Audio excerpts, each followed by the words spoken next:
बेटी सुंदर बिया, पैसा ना चाहिए, लेकिन गाड़ी देबा।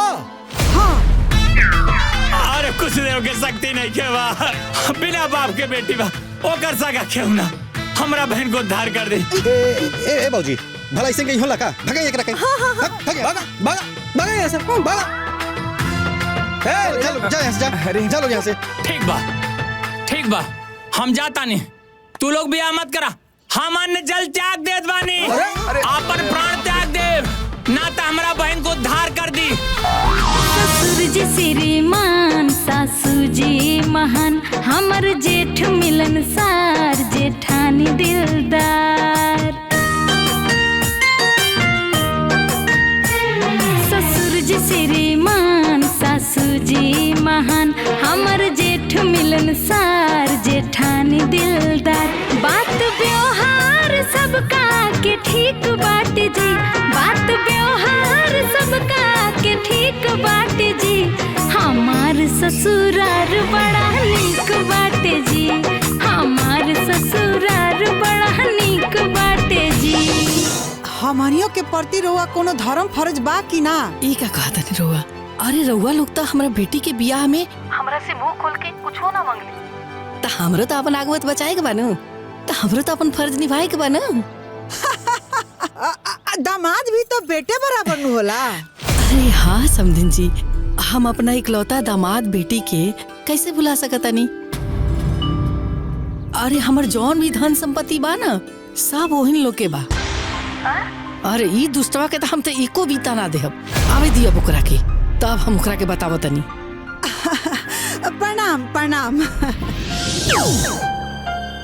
बहनिया कितना, लेकिन ओकर सास के फोन आई रहल। अरे जब तोरा के 2 बीघा जमीन हम लिख देले बनी, ओकरा बादो तोर पेट ना भरल, तो ओकरा ससुरारी में जाके ते हमरा बेटी के कान चबावता रे कि चाची से कह के सब जमीनिया हमरा नामे लिखवा दे।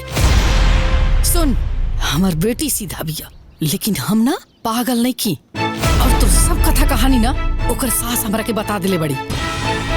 समधिन जी, आज तो एकदम चकचका के लगता नहीं है। अरे तनी हमरे साथे बाजारे चला, छोला समोसा खियाई। अरे भाई हमरो श्रद्धा पूरा कर। बाक समझे जी, रहो खूबे बोलीला। ए जी, हाँ। छोला समोसा कहाँ खियाए? बरमाला डाल दी, गठजोर कली। बड़ा समधिन जी के ददहर बनल बनी। समधिन जी कहीं लू बंद करी।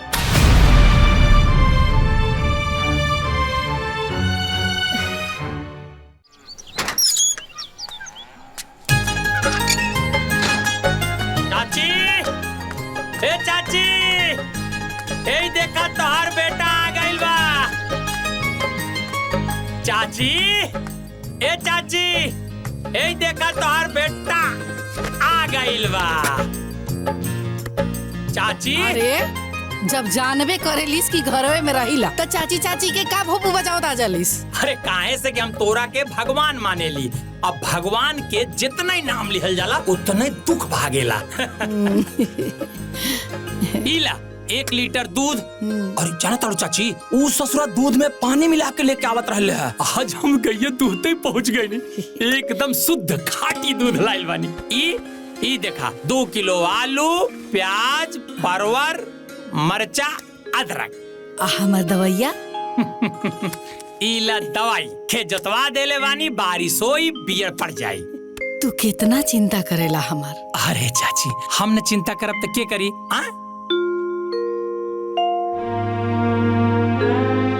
हम बहुत टेंशन में बाटी चाची, नींद ना आवता रात में। काहे हो? 2 गो बेटी, 1 गो बेटा, बूढ़ महतारी, ऊपर से नालायक भाई, न जाने कैसे हमार जीवन पार हुई चाची। चिंता ना कर, सब भगवान पार लगा दी है।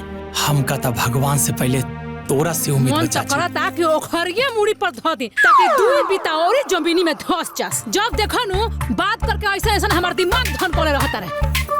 चाची जी चाय पी ली, रवली सुरुकली ली। रवा लोगन के चलते नु एक दिन रोवल का घर में हम हाफ पैंट होइए चाय।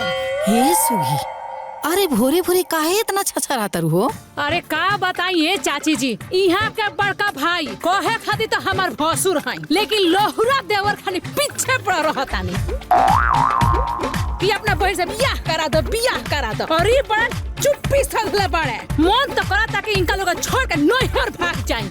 हाँ तो जाना, के रोकले बा? जा नहीं, अरे जा। खाली बूढ़ियों का मुंह देखा तनी ऐसे रुकल पानी। अरे तो हम अपने माई के बना खिया ले, जा तू जा।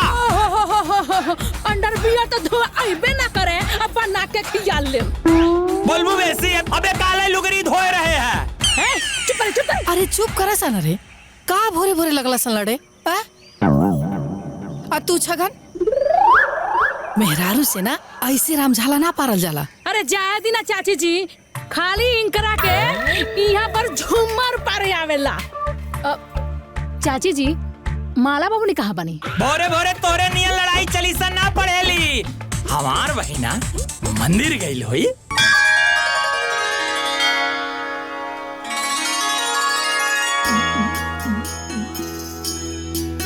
हे भगवान, हम एगो बेटी हई, हमार शादी होखबे करी, हम दूसरा के घरे जाइब।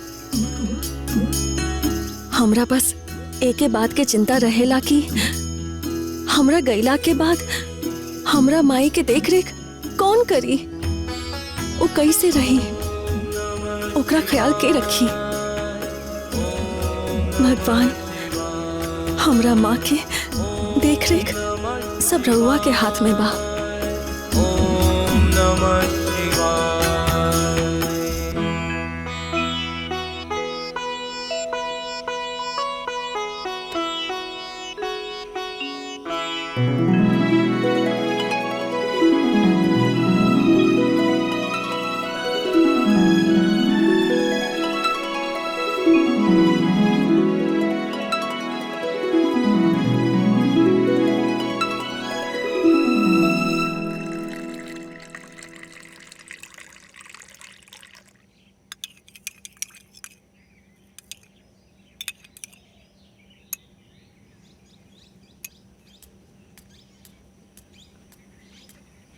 माँ, दूध पी ली।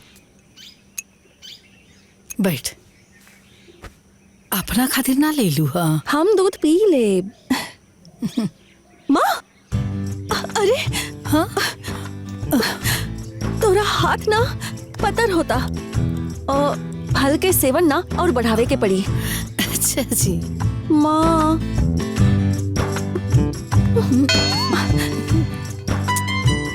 चेहरा के चमक भी कम हो रहल बा, जूस के सेवन ना और बढ़ावे के पड़ी। और माँ, बाल भी सफेद होखता, कलर करे के पड़ी। और अभी तो फिलहाल यही आवश्यक बा तोरा खातिर। अच्छा एक बात बतावा, तू जे हमारे इतना चिंता करेलू, भगवान जी के पास जाके, ए भगवान हमरा माई के ऐसे रखा, हमरा माई के वैसे रखा, काहे आ घर हूँ आवेलू तो माई माई माई माई। तोरा के ई के बतौलस कि हम मंदिर में भगवान के सामने बस माँ माँ करीले। के बतौलस? अरे जब जाके भगवान जी से कहलू ना, त गाँवों के लोगवा जालन ओजा पूजा करे, आ त हर सब बात सुनेलन, ओकरा बाद आके हमरा से बतावेलन। माँ, जब हमरा सब धन संपत्ति देश दुनिया तू ही बारू, तब तोरा खातिर ही हम मंगी है ना। ए बेटा, कबो अपनों खातिर अच्छा घर बार मांग लेल करा। वो सब तो तोहरा आशीर्वाद से मिल ही जाए, हमके तो बस तोहरा चिंता बा। आखिर इतना चिंता काहे बेटा? हम चिंता ना करे तो के करी माँ? तू हमार माँ हो, तो हम तोहार बिटिया हई।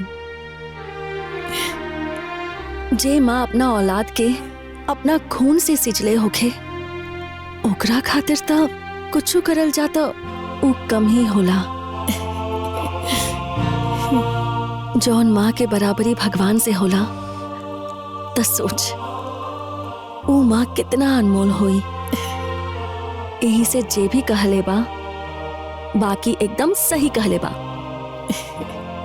हमार माई के बराबर शादी करे खातिर उ घर बहुत बढ़िया बा, हाँ चाची, साढ़ू भाई कलाम 2-3 लोग सौर पूछ ले बानी। बाकी पार्टी थोड़ा मजबूत बा। हाँ चाची जी। कादुन लइका बा, अरे कोनो ऑफिस में नु कागज पत्र के काम करेला। घर तो बाप दू ताला। तो हमरो ना धन संपत्ति मजबूत बा। 2 बीघा बेच दे, ब्याह कर दे। और नहीं तो का।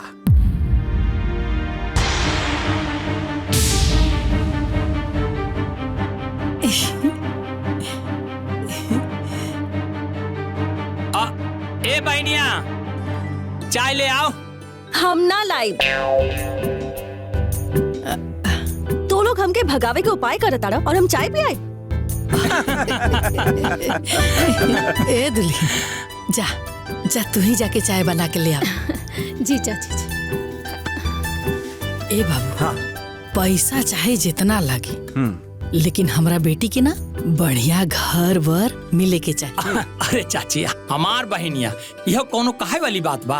अरे देखिया, हम जा बढ़िया से ठोक पीट के नंबर 1 के रिश्ता अपना बहन खातिर ले आई।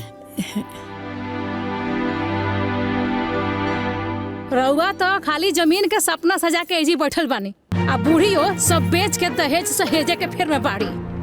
अरे तू एकदम बेवकूफ बाड़ू। हम बेवकूफ नहीं खी। 2 बीघा जमीन खातिर हमरा 200 कर्म करे के पड़ गई। यहाँ तो 8 बीघा के सवाल बा। आ रउआ नु खाली जमीन खातिर मुंह पिजुआ के बैठल रही, आ बूढ़ियो सब बेच बाच के दहेज में बेटी के देखल है। ओकरा बाद 3-3 गो लड़का पड़े सन, ओकनी के भीख मांग मांग के खियावत रहन। साड़ू भाई, इनका बतावा हो हमार दिमाग के खुरापात। तहरा दिमाग के खुरापात हमरा का पता मर्दे। चा मर्दे, एकदम तू बैले बाड़ा। खबरदार जे हमरा पाहुन का रउआ बैल कहनी। यदि वहाँ का बैल बानी नु तो रउआ सबसे बड़का गधा बानी, जेकरा के लाठी मार मार के एगो बूढ़ चाची चरावत तारी। अरे हमार प्रिय, नाराज काहे होत बाड़ू? बैठा। हट छोड़ी। अरे उ जब दहेजवा ली तब न चाची दी। ऐसा दिमाग लगा के शादी हेरब, ये चवन्नी न जाए। कहो साड़ू भाई, आओ चलो। चलो आज बात बना दी है जा। ए साड़ू भाई, तनी तेज चलावल जाए। चाही जैसे करा भाई, चल के रिश्ता तय हाँ करके साड़ू आओ। भाई, अगर घर बार बढ़िया बात तो लइको बढ़िया होई, है ना? वो तो ठीक है बा।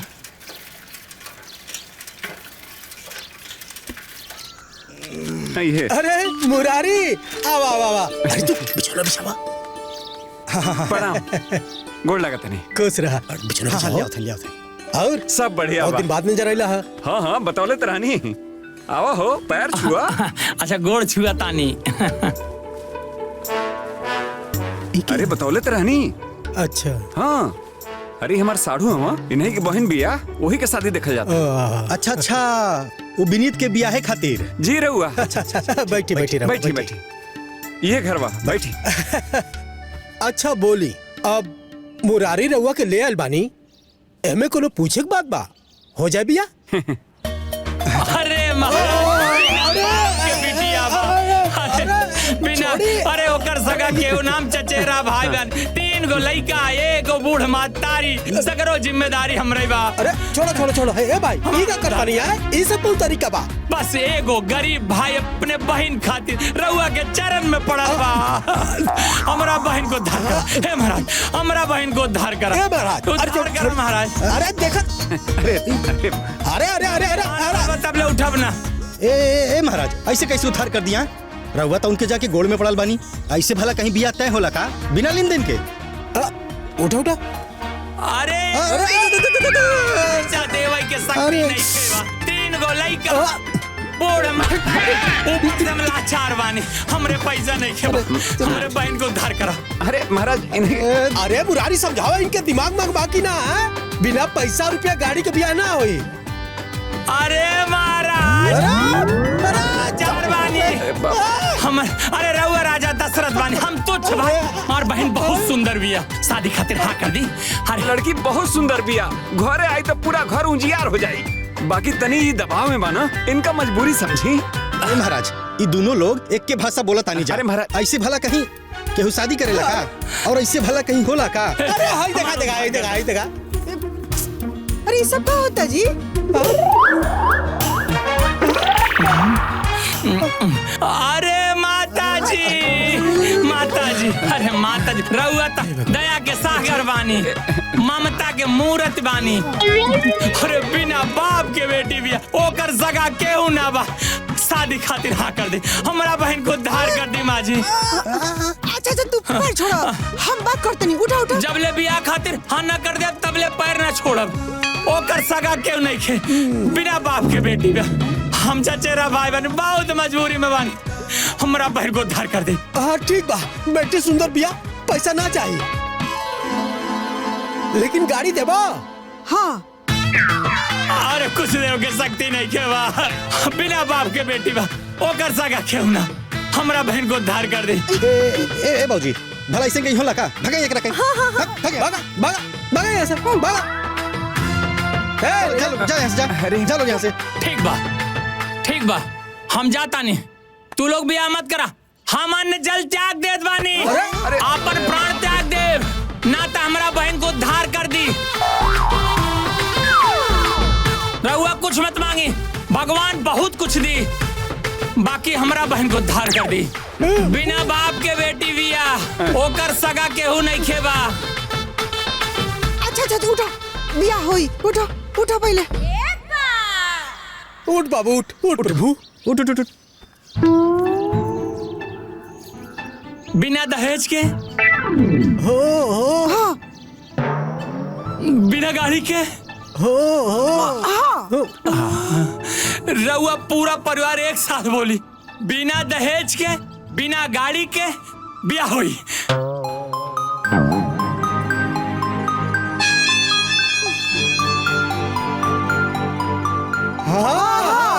बिना दहेज के, बिना गाड़ी के बिया होई प्रभु। हे भगवान, रउआ लोगिन बिना बाप के बेटी को उद्धार कर देनी, आज रउआ लोग उद्धार कर देनी। हे सूर्य नारायण भगवान, ई घर में हीरा मोती जौहर खूब सारा भरदा, कौनो चीज के कमी ना होके पर आदमी ना देखनी पूरे दुनिया में। माई कत्ता पूरा दुनिया में ऐसा परिवार ना देखनी। हे सूर्य नारायण, जय हो प्रभु, जय हो। ए साडू भाई, अरे अब तो कुल बात बन गई, फोटो का मांग लेती महाराज। अरे महाराज, वैसे तो कुल खानदान इतना बढ़िया बा, लेकिन कुलदीपक भी बढ़िया हुई। हम चाहतानी कि वो कुलदीपक के एको फोटो मिल जाता घरे दिखावे खातिर। अरे महाराज, पहले नाश्ता पानी करा है, बैठा है, फोटो तो हो जात रही है। जा अब तो रिश्ता बनी गई। हाँ, पानी वानी पिए, जा पानी पिया, फोटो तो दिया रही कि मना ना करिए, इनके द्वारे से क्यों खाली ना जाला। अरे चप्पल वाले थे। हाँ चप्पल वाले थे। बैठा, परेशान कर देला एकदम मर्दी तू ता। खाई अब बिस्कुट नमकीन घर में रखला के कोनो जरूरत नहीं के।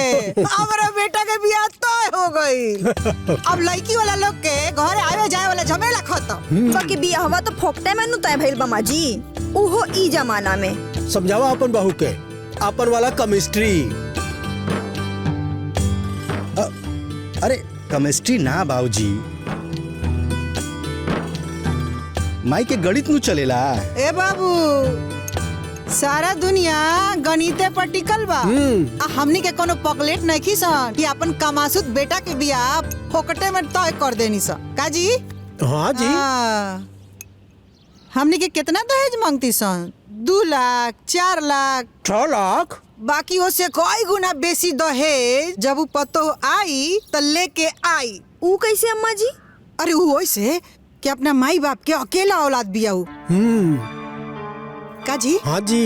आ सुने में आइल बा कि 10 बीघा जमीन बा, 2 तल्ला मकान बा, तो सब संपत्ति बेटिए के नु होई।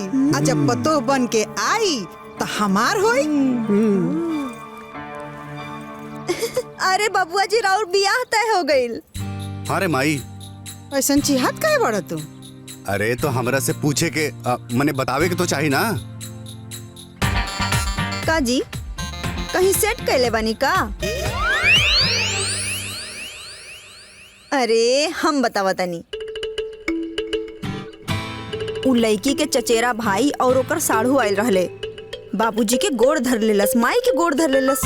यही से तो बाबूजी मजबूरी में ऊ बियाह तय कर दिले रहना।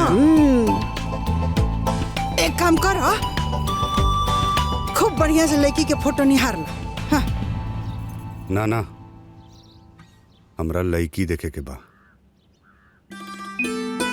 लड़का देखे में तो बड़ा निमन लगता। अरे हाँ चाची जी, दूल्हा तो बहुत लंबा बाड़े। अरे इनकरा खादी तो खूब ऊंचा मारो छवावे के पड़ी, आना तो मुड़िए लड़ जाए।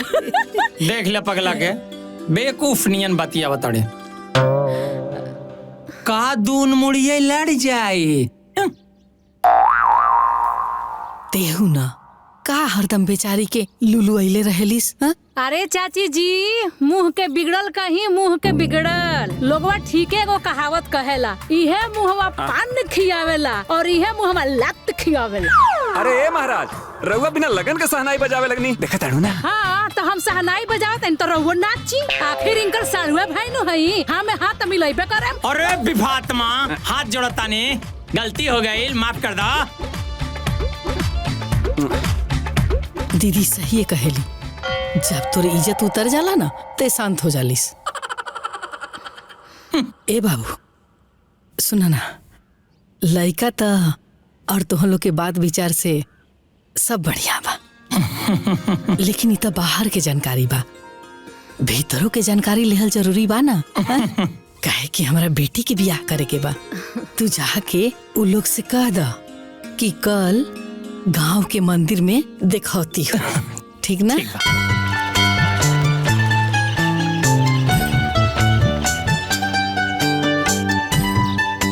दूल्हा कितना सुंदर बड़ा है नो? रउआ लोगिन मन भर के देख ली हमरा बेटी के। हमरा पूरा यकीन बा कि रउआ सबके बहू के रूप में हमार बेटी जरूर पसंद आई। अरे मन भर के तो हमनी के देखे लेनी सन, आ मन में बसाइयो लेनी सन। राउर बेटी एकदम हीरा बिया। अरे का बताई, राम सीता के जोड़ी बा एकदम। देखी जौन हमरे लगे धन संपत्ति बा तौन हमार बहनिये बा। देखे के जरूरत नहीं रहल, बाकी जुग जमाना के हिसाब से आदमी के चले के चाहिए। जी रहुआ एकदम सही कहा तनी, और यही बहाने हमनी के दोनों परिवार एक दूसरे से मिल लेनी जा। देवर जी भी तो देखे खातिर बड़ा जोर लगावले रहनी।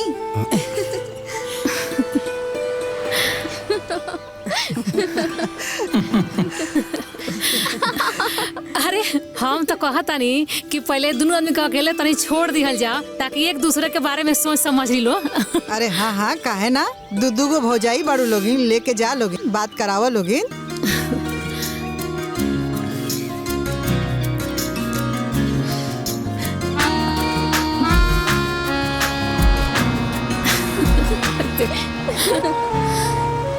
अब जी भर के बतिया ली लोगिन। हाँ यदि लाज लागत होखे ना तो हमने के कहा दी, हमने के चल जाए सब।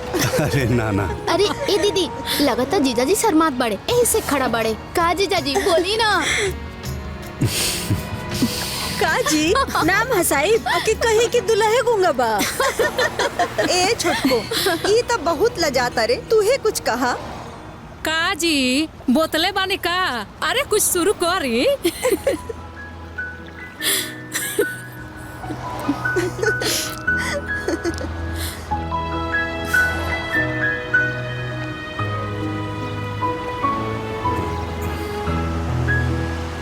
राउर नाम का है? माला। का भैया, इतना बोलला के बाद खाली नाम ही पूछला हा? अरे रवा चुप रही, अभी तब बात के शुरुआत भइल बा। राउर बड़का भैया भी ना पहला बेर हमरा से नामे पूछले रहे। हाँ, तो शुरू करी लोगिन, हमने किनारे चले तनी सन। चलो चलो चलो चलो।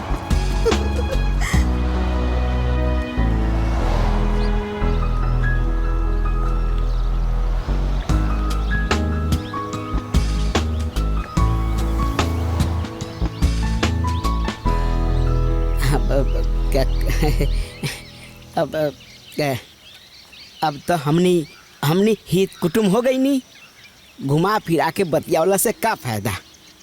देखी ना, अब ले हमार बियाह नहीं के भइल। काहे महाराज? कारण तो बहुते बा, बाकी मेन बात बाकी कोनो सपोर्टे नहीं खे। अरे तो हमनी से का चाहता नहीं? इहे कि हमरो खातिर भी कोनो लड़की देखी। अकेले जिंदगी एकदम में नहीं के कटत, कबो कबो तो रोआई। अरे चुप जरूर बाबू, हमनी के रउआ विषय में जरूर सोचल जाई। हाँ तो ठीक बा, चली। बताई समधिन जी, रहुआ लोग कितना निमन बानी, बिना 1 रुपया दहेज ले ले ब्याह तय कर देनी। अरे समधिन जी, तो ये कौन बात बा, रहुआ बानी ना बुझे समझे खातिर। हाँ समधिन जी, अरे हमरो अपन ईमान धर्म बा, हम अपन आकवत खराब ना करब। ए समधिन जी, रहुआ इतना कह देनी बुझी कि हमरा सब मिल गई। सड़ुआन बहुत मोटान जाता उस डाइट वाइट पे ध्यान दा। का करी जीजा जी, यहाँ के ढेर खिया दिले ना। कहीं में कम खाइल करा। आ गई चाय, ली लोगे। कसो खाली चाहिए नमकीनिया? ए रिंकी, तन जाकर लिए वे निकाल कर रख ले बने घरवा में। हाँ ठीक भले वतन। ली जीजा, पिए लोगे। तू पीव ना। ई ली जीजा जी। हाँ ले। जा ए साली जी, एकदम साफ साफ भकोले रह गईलू। ई ना कि कोनो प्लेटे में लेके आई, हाथे में लाके दे देलू। भाग जीजा जी, ई कौन तरीका है बोले के? सीधे सीधे भी बोल सकत रहनी है। जाए दे बबनी, छोड़। यहाँ के कबो सीधा बोलने वाली जीवन में कि आज बोल दे। अरे ये दोनों जना एक माटी के बनल बालो। तू दोनों जनी नाक के माटी के बाड़ू।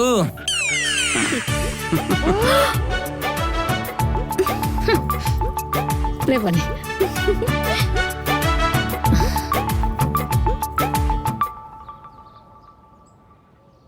साड़ो भाई, जवन सोचले रहनी तवन हो गईल।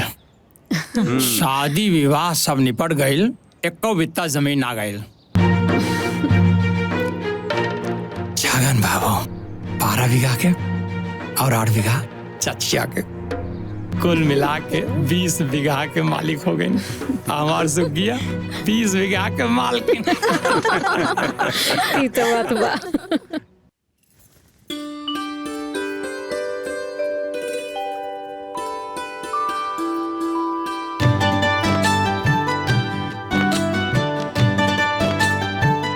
दुल्हन, तहार मुंह तो हमनी के देखी ले बानी सा,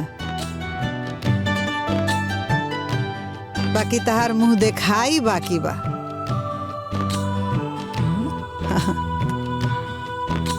हई देखा, 11 गो चांदी के सिक्का है। एकरा के मुंह दिखाई ना, आशीर्वाद समझ के रखला। बड़को के 7 गो दहले रानी। लाओ दे दा। हाँ ला रख। महंगाई के हिसाब से तहरा के 11 गो सिक्का मिलल हा।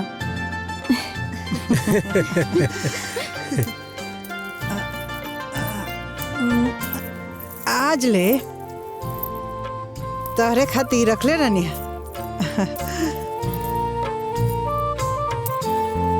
हम दुन्नु पतो के बराबर कैले बानी। कहे से कि हमरे क्यों बेमान ना कही, है ना? और रउआ हमरा देवरानी के का देता नी? माई बाबूजी तो सोना चांदी देवे कैल ह लोग, बाकी हमू ई 5100 रुपया बा, ले दे दे। ली भाभी। भाभी भैया तो दे देले, तू का देता रू? अरे हमहू लायल बानी, अभी देता नी। हाय नी तहरा खातिर पायल, हाय ला। हम तो दे देनी, रउआ का देता नी जी छोटकी भौजी के?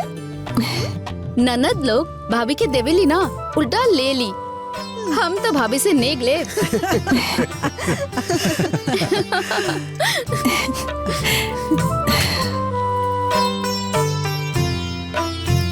खुश रहा, खुश रहा। खूब खुश रह, दूधो नहा पूतो फल।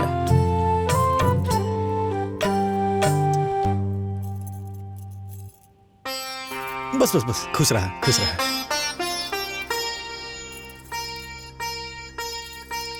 खुश रहा खुश रहा।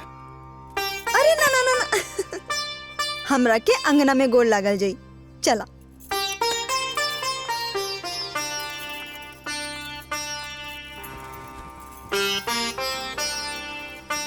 हमनी के तो डबल मुनाफा हो गईल।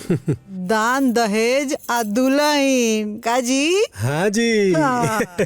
नौ हाथ के जीभ बा चटनी खाइबो। जब खाई के बेरा होए तब करी जीभी में नया नया स्वाद के मिर्गी उपटेला। अरे खाए के बेरा ऐसे ना बोले के चाहिए, पहले शांति से खो तब बोली है। शांति?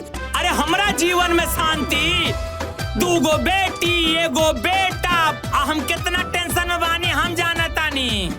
अरे तो बेटा बेटी तोरे नु हो आए के दूसरा के हो, तो तोर बेटा बेटी हो तो तू ही नु टेंशन में रहबे। अच्छा उ खाली चाटई भी ना बा, ओका ना समझा सकत बाड़ू।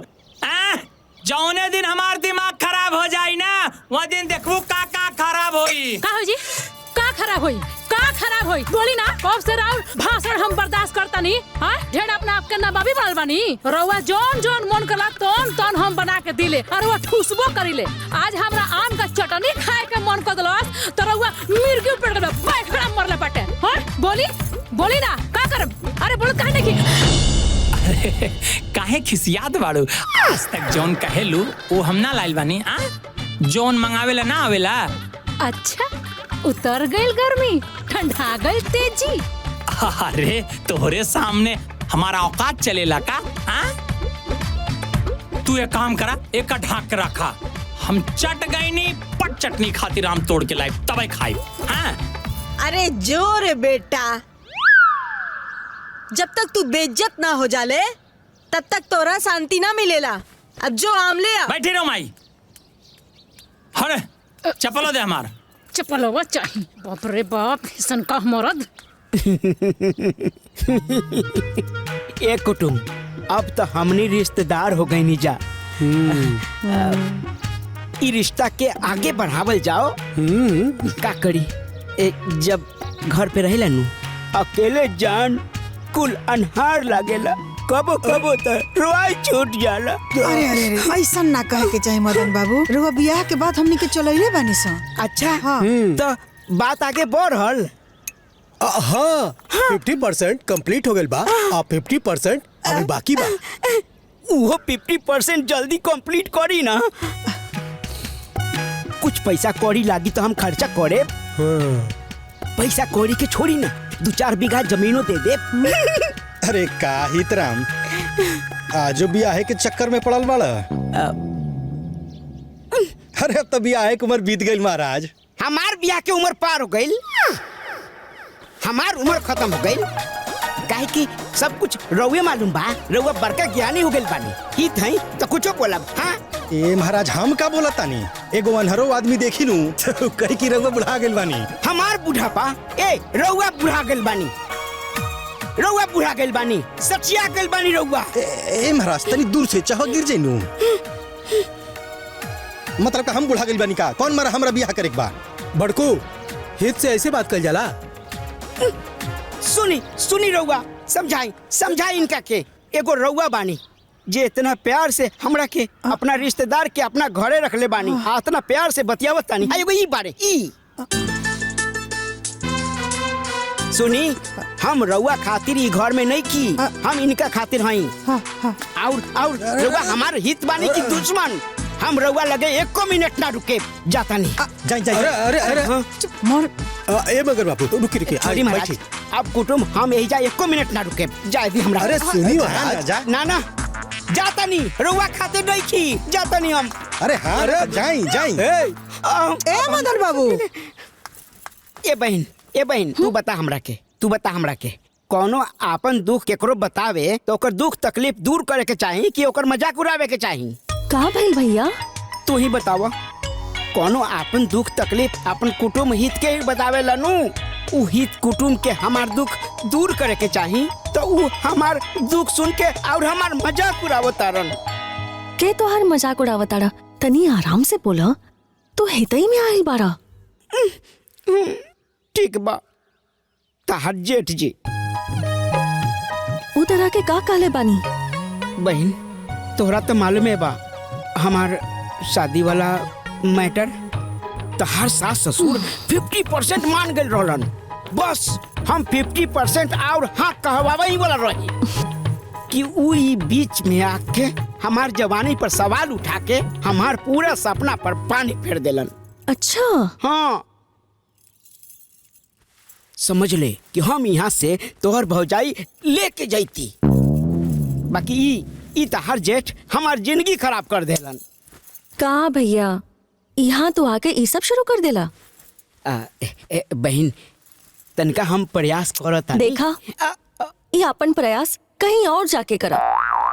अगर दोबारा ही बात करबा तो हम नाराज हो जाए बस। अब जब बहन होके तू इहे कहबू तो हम का करेब, तो हम चुप हो जाता नहीं। चाची ई देख 1800 रुपया के साड़ी किनले बानी और पता बा दुकानदार पॉलिश करके देले सा। हाँ चाची जी हम साड़ी में फॉल पिको सब कर देले बानी ताकि माला बबनी के पहने में झंझट ना होके। हाँ अही देखा ई बहनिया के चठानी खातिर है। देखा था बड़ा सुंदर बाटे।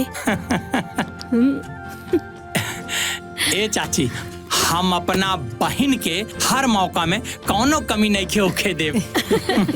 चाची जी ई देखी चूड़ी एकरा संगे संगे नु सिंगार के सारा सामान रख देले बानी। बड़ा बढ़िया कहलू। ए बबुआ हमरो तरफ से ना तुको साड़ी ले ले जइहा। अरे चाची कहाँ जरूरत बा, ई सब तो ले जाता नी। हाँ। जरूरत बाटे हमू तो माई है ना तो हमरो तरफ से कुछ जाए के चाहिए। अब बताओ उमा गनवा का लेके जाता हो? अरे वो पैसा दे दी। उ का कहता है नु बढ़िया दुकान देख के खूब बढ़िया मिठाई लेके जाए का चाची जी? हाँ, ये सब तो जाला। ए चाची तू खुश बाड़ू ना? बहुत खुश बानी बबुआ। तुम लोग इतना आदर भाव करत रह अपना बहिनी के तो हम खुश ना रब तक के रहिया। चाची तनी हमनियों पे ऐसे ध्यान दिए रहो। चिंता मत कर हम बानी ना। ठीक है ली तोहरा के बनैबा का हो?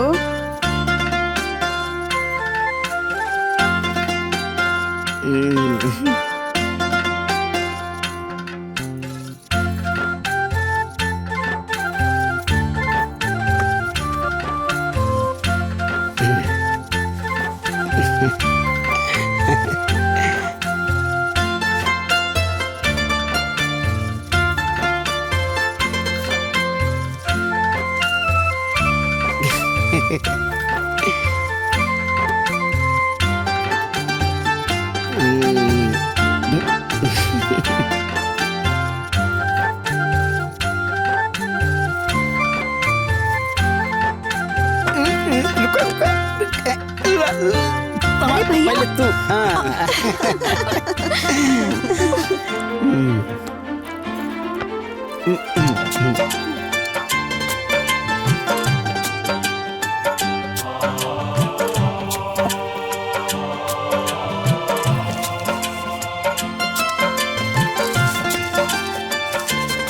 हैला कुल 1100 रुपया।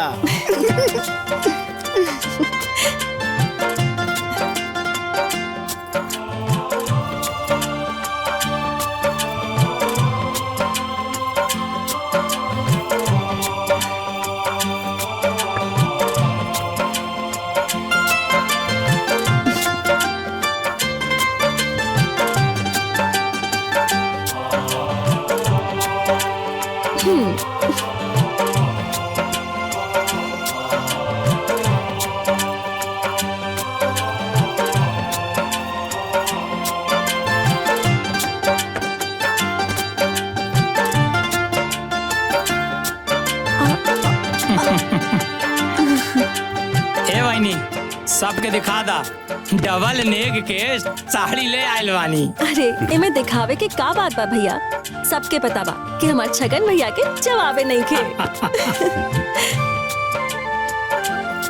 हमर आपके भी कोनो जवाब नहीं। आइए।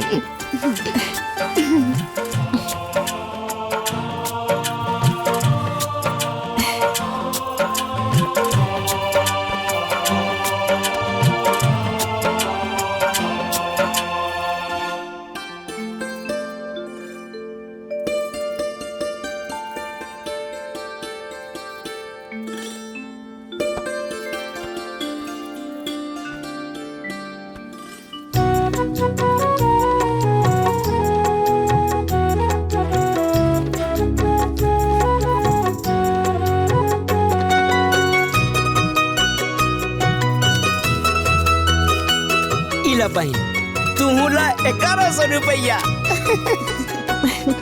देखी लोग हमार भाई के दिलदारी। अरे भाई के देवही के चाहिए।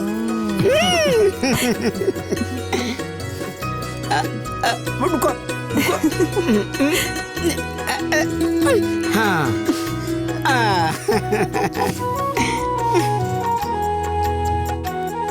ए बहनी पहले इला डबल जोड़ा के नेक, पहले का रखा फिर राखी बांधा।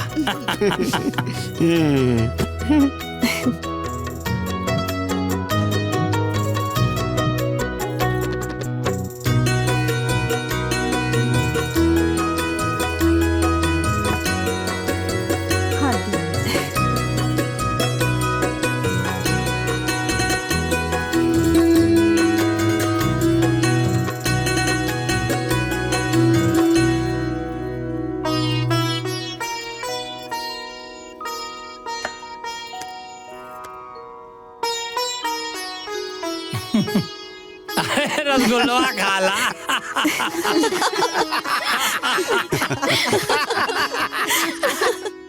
आज रबा ना भैया।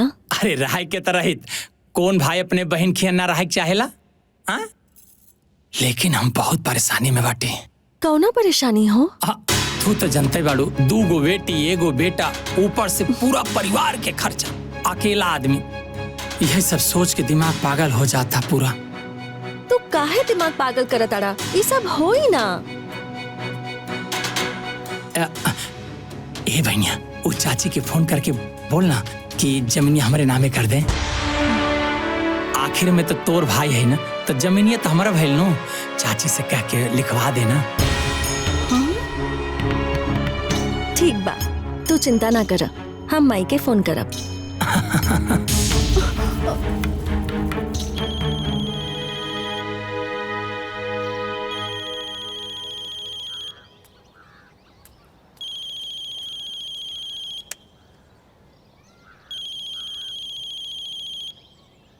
अरे प्रणाम समधिन जी। प्रणाम प्रणाम। बताई समधिन जी, ई कोनो बात भइल? का भइल जी? ई छगन बाबू कितना लालची बाड़े जी। का कइले बा जी? अरे रुआ बेटी के कहत रहलन कि अपना माई के फोन करके कह द कि अब तो जमीनिया हमरा नामे कह दे। हमार बड़की पतोहिया अपना काने सुन लसिया। बताई समधिन जी, हमनी के बियाह में 1 रुपया के लेन देन ना कइनी सन, यही उम्मीद पन्नू। अरे समधिन जी, हम तो दुष्टवा के पहले ही 2 बीघा जमीन लिख देले बानी। तो अब उनका रुआ जमीन पर काट जैसा नजर गड़ावे के चाहिए का? अब रउए बताई समधिन जी कि हमनियों के प्रति रुआ कोनो धर्म फर्ज बा कि ना? ई का कहता नहीं रुआ? अरे रउआ लोग तो हमारा बेटी के बियाह में हमरा से मुंह खोल के कुछ ना मांगली। तो हमरो तो अपन आगवत बचाए के बानू, तो हमरो तो अपन फर्ज निभाए के बानू। दामाद भी तो बेटे बराबर न होला। अरे हाँ समधिन जी, हम अपना इकलौता दामाद बेटी के कैसे भुला सकतानी? अरे हमर जौन भी धन संपत्ति बा ना, सब ओहिन लोग के बा। अरे ई दुष्टवा के तो हम तो एको बीता ना देहब। आवे दिया ओकरा के, तब हम ओकरा के बतावतनी। प्रणाम प्रणाम।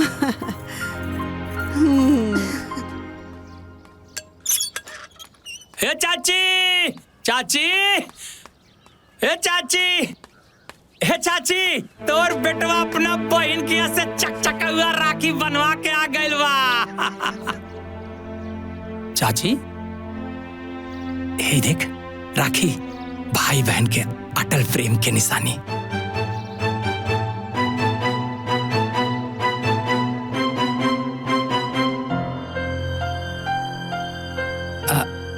चाची ओ बहनिया के फोन आयल रहल का? बहनिया कितना, लेकिन ओकर सास के फोन आई रहल। अरे जब तोरा के 2 बीघा जमीन हम लिख देले बनी, ओकरा बादो तोर पेट ना भरल, तो ओकरा ससुरारी में जाके ते हमरा बेटी के कान चबावता रे कि चाची से कह के सब जमीनिया हमरा नामे लिखवा दे। सुन, हमर बेटी सीधा बिया, लेकिन हम ना पागल नहीं की। और तोर सब कथा कहानी ना ओकर सास हमरा के बता दिले बड़ी। और हाँ, कान के ढक्कन खोल के बढ़िया से ते सुन ले और हमरा बात के गांठ बांध ले। जितना भी हमर धन संपत्ति बा ना, सब हमरा बेटी दामाद के बा। ओमे से ना तोरा के 1 इंच भी जमीन ना दे। अब समझ गए ते? चल जो जैसे मतलब ही कहीं के।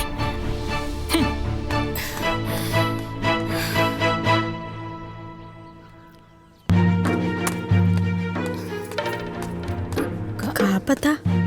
अरे का भइल जी, काहे तम तमाइल बनी? मन तो करता कि जाके नटैया चाप दी। अरे लेकिन के कर?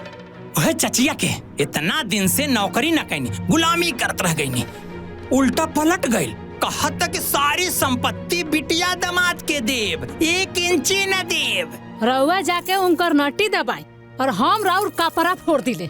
अरे इतना दिन से उम्मीद लगा के बैठल बानी, आ यही संपत्ति के चक्कर में रउआ कहीं कमाए ना गईनी। आई 3-3 गो औलाद बड़े सन, ये कैसे पलई है सजी? अरे तोहनी के का आपस में लड़त आ रहा सन रे? अरे का बताई अम्मा जी, इतना दिन से उम्मीद लगा के बैठल रही सन, आ का मिलल? आय कटहर। अभी बुढ़िया के हम बताए, बड़ा टाइम से चाय नाश्ता भोजन पानी खोजत रहनी, अब ना मिली। काहे रे? अब हम जौन कहे वही करे के बा। अब इनकरा के हमार पहलू समझ में आई। तो ई तू हमरा से का कहता रे? अपने मेहरारू से कह। तू सुन ला, अब वही होए जौन अब हम चाहब।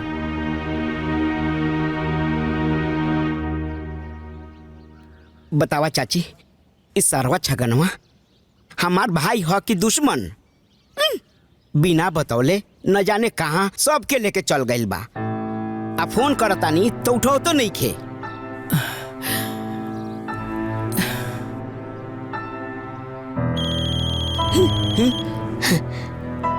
ये तो माला के फोन लगता। उठावा, स्पीकर पर।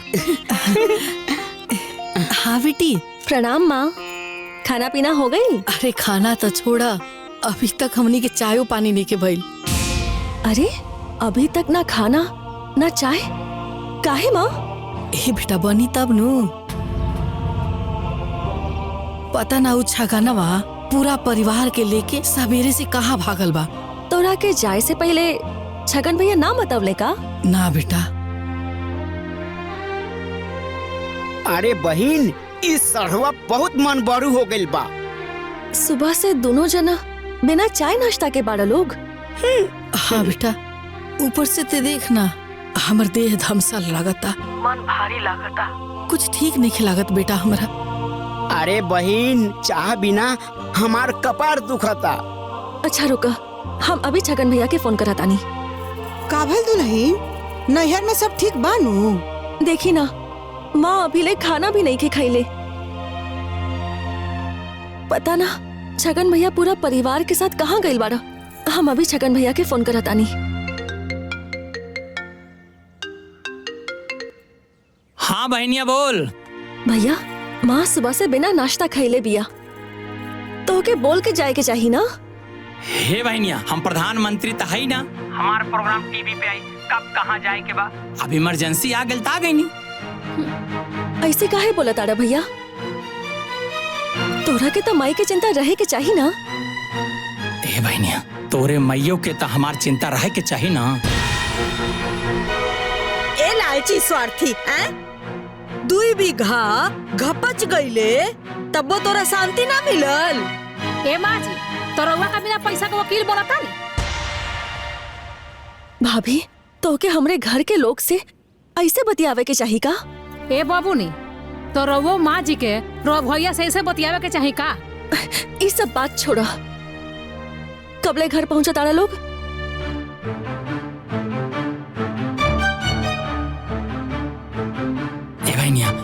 सड़ुआइन के बच्चा होखे वाला बा, अभी वो पीड़ा में बा। अरे माई रे माई, पेटवा बहुत दुखाता दीदी। जैसे नया समाचार होई हम थरिया बजा के रसगुल्ला खा के चलाई।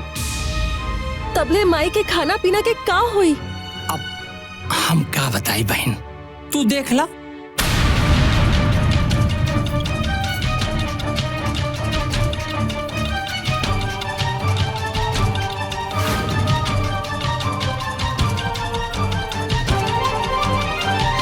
सोचा चाची, आज अगर हमार मेहरारू रहित, तू रानी बन के रह तू। टाइम पर खाना पीना, चाय नाश्ता सब मिले, आ साथ साथ खूब सेवा भी होई। दोस्त हमरा साथे साथे तोहरो किस्मत के बा। हो गई तार भाषण खत्म। सुना, जाके तनी तुलसी जी के पता लेके आवा, काढ़ा बना के पियब। हमर मन ठीक नहीं खिलागत। हाँ, पूरे देह में सिराम लागता।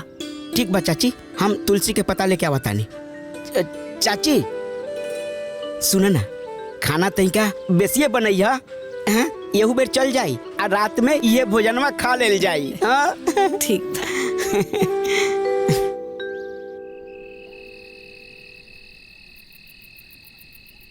अरे मगन, ठंडा लगता मगन। लो चाची। अरे उड़ा दो मगन, देखा पता हमर रजाई उड़ाओ मगन। ओढ़ा देली, अब ठीक बानू? ना ना, अरे हमर पूरा देखा पता और रजाई उड़ाओ। लावतनी लावतनी।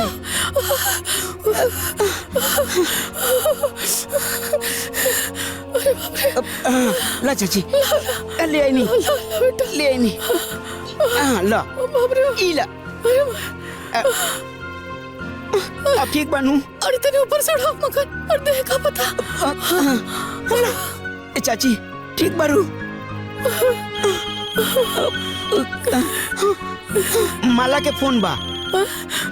हाँ भाई बोला। आपके खाना पीना हो गईल का? अरे का खाना हो जाई, चाची के तो जड़ैया उखड़ल बा। हम इनका के ओढ़ना ओढ़ावतानी, रजाई ओढ़ावतानी, बाकी तो कांपते बारी। अरे काहे रजाई ओढ़ेला हा? अब हम का बताइए बहन, अचानक उखड़ गईला, हमरा कैसे पता चली? अरे तो बोला ना, गरम पानी पिए के दहिया गरमाई तो बुखारवा उतर जाई। गरम पानी? पूछा घरे कोनो बुखार के दवाई बाकी ना? ना, कोनो दवाई नहीं खे। घर में कोनो दवाई नहीं खे, ऊपर से इतना रात हो रहा बा, अब न जाने का होई।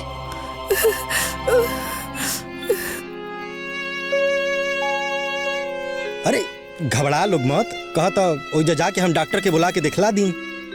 फोनवा दो तनी बतियाई हम। हाँ हाँ ठीक बा, ठीक बा। चाची लो बतिया। ए समझे जी, कैसन बनी? का बताई जी, अचानक से जड़ैया उखड़ गइल बा। तो कहीं तो लोग के भेज दी हम। अरे ना ना समझी जी, कहेला तकलीफ करतनी, हम ठीक हो जाई। देखी रहुआ संकोच करतनी। अरे दमादो तो बेटे बराबर न होला जी। अरे छोड़ी न रहुआ, चिंता मत करी, धीरे धीरे आराम हो जाए हमारा। दी माँ, हमरा बहुत चिंता हो रहल बा। अरे काहे ते चिंता करते रे बेटा, रात पर ठीक ना हुई तो तुम्हारे दिखा ले डॉक्टर के। हमर घरे मगन बाड़े ना। हाँ। ठीक बा बेटा, रख फोन।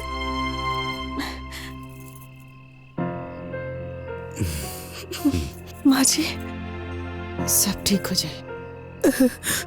ए मगन, तनी और उड़ाओ मगन ठीक से। अरे ठंडा लगता मगन, तनी ठीक से उड़ाओ। हाँ पूरा ढकता।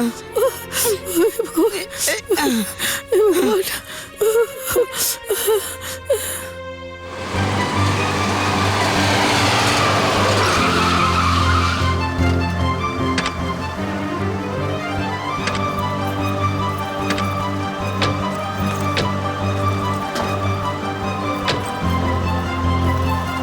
माई,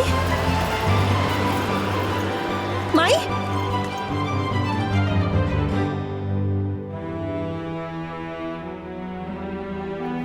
ठीक हो जाइबो माई, ठीक हो जाइबो।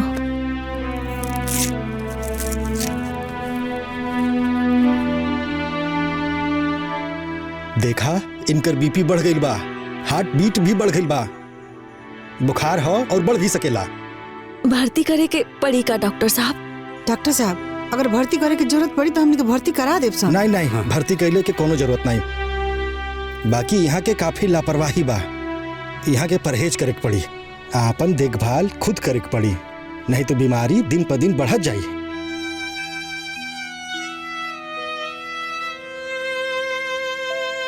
अब चलत बानी, आके दवाई ले ली है। ठीक बा डॉक्टर साहब। नमस्ते।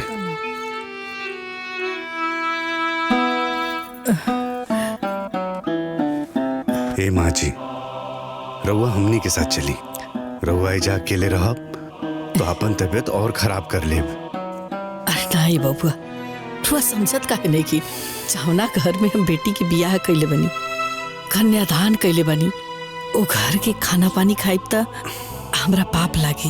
ए कौन पाप माँ? जहाँ बेटी रही उहे ना माँ रही। ते अपन दिमाग ना अपने पास रख। अरे कितना दिन के जीवन बचल बा हमार। तोहर बियाह करिए लेनी, सब दुख सुख देखिए लेनी। 2-4 साल पहले अगर मर गनी तो का बिगड़ जाई? अरे समदेन जी, का रुआ कहतन, हमने के कुछ ना सुनब सा। रुआ चले के पड़ी, चले। हाँ। अरे ना समदेन जी, हम बेटी के घर ना जाए। काहे ना जाए माँ जी? ए बेटा, रहुआ अभी दुनियादारी पता नहीं खे। ए समदेन जी, जब बेटा के माई बेटा के साथे रह सकेली, तब बेटी के माई बेटी के साथे काहे ना रह सकेली? आ वैसे भी दामाद भी तो बेटे बराबर न होला। रहुआ सही कहता कि दामाद बेटे के बराबर होकेला, लेकिन रहुआ हमार बात समझे की कोशिश करी। अरे हम बाचल जीवन कैसा हो गुजार ले, अब डॉक्टर के दिखा ले, हम ठीक हो जाए छी। भले तू अपन घर पर बाड़ू, बाकी हम भी तो अपन धर्म निभाई माँ। तोहरा के तक कुछ ना चाहिए, बाकी हमरा के तो हमार माँ चाहिए ना। बुढ़ापे के तो औलाद सहारा बनेला, तो जेकरा बेटी बिया ओकर के तो बेटी ना सहारा बनी।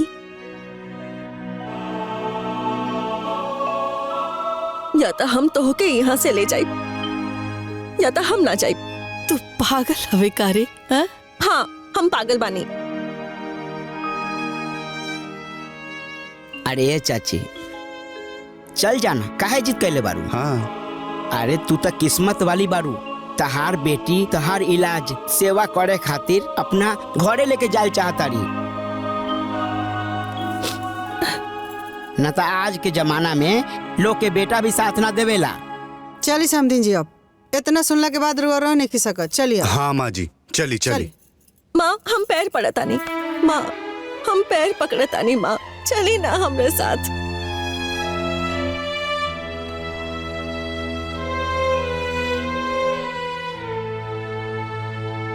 आज दुनिया में पहला बार ऐसा हो रहा बा कि दामाद के माई के साथे साथे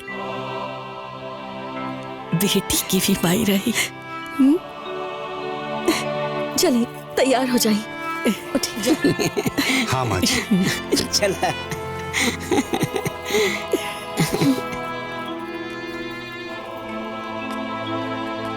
बैठिए। बैठा।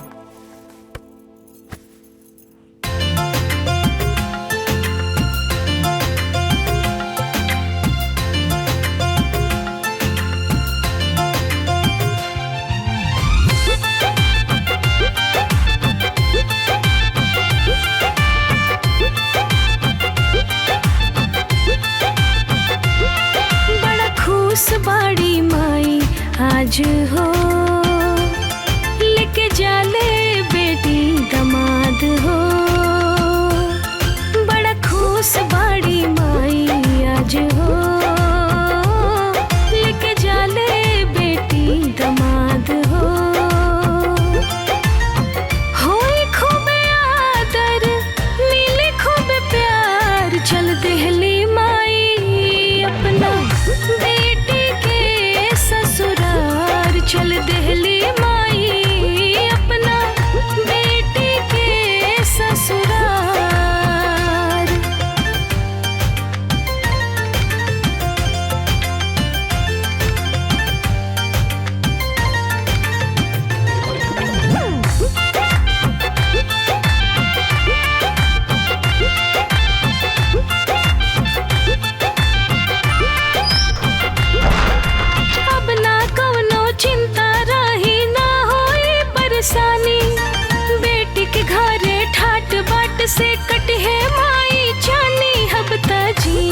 मन से दुख गायल, अब ता सब कुछ नीमन भायल।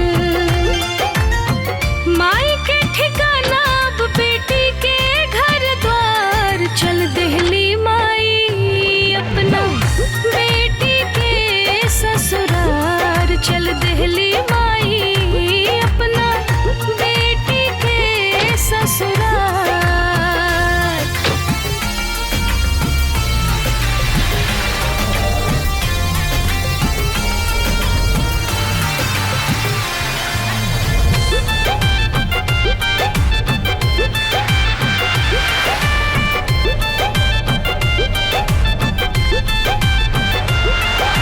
बेटा के कमी आज पूरा कर दिहले दामाद, अब जीवन में कौनो न बाटे आज के बाद। बेटी दामाद जे ऐसन पाई, ऐसन माई ता तर जाई।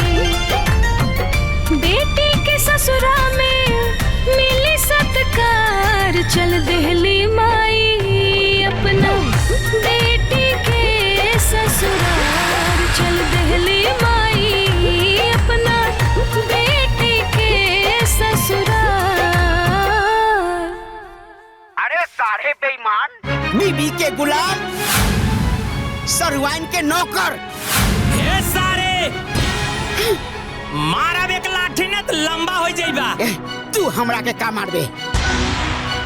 चचिया गईली अपना बेटी के जोरे, आ तू सरवान के लइका होखा। चल रख।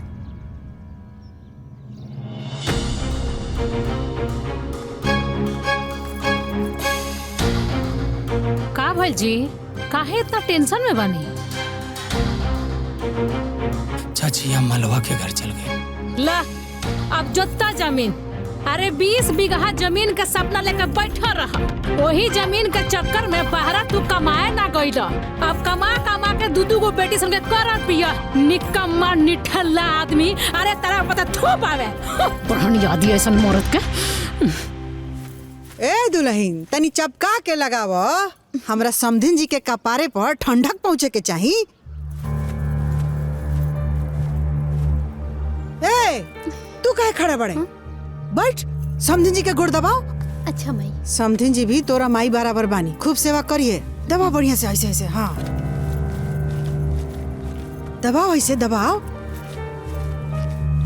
बताई रहुआ लोग हमार इतना स्वागत बात करतनी, और दुष्टवा हमरा के बुखार में छोड़ के परिवार के साथे भाग गई। जाए दी माई, बड़ा बेईमान रहे उ। हाँ बाकी इहो तरह दमादे के नु घर है, आ दामाद राउर बेटे बराबर बा। हाँ बड़कू, ए बड़कू आवत ही माई। का माई? कहनी है कि झुनझुनुआ के यहाँ चल जा, आ जाके हमरा समधिन खाती नु 1 किलो दूध उठाओ ना कद। अरे रहे दिए समधिन जी, इतना दूध का होई के पीही? ए माई जितना पियल जाए उतना पी है, बाकी छेना फाड़ के खाई है। अरे रवा खड़ा का बनी, जाई ना असुनी 1 किलो गाय के दूध बोलब। ठीक बा।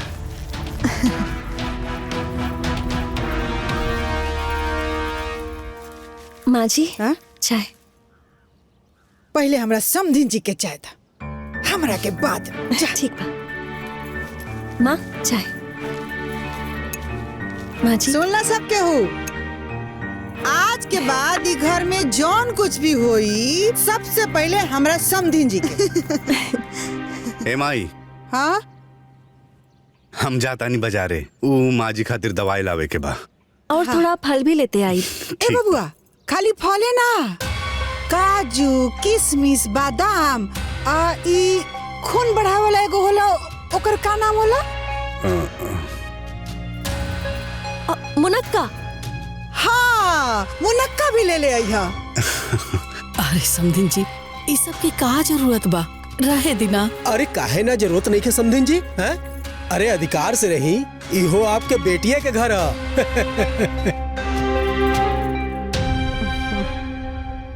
ए माला मना करना ई लोग के इतना ख्याल रखा था लोग। काहे ना करी माई, हमरा नियन तोरा के सभी लोग प्यार करी ले।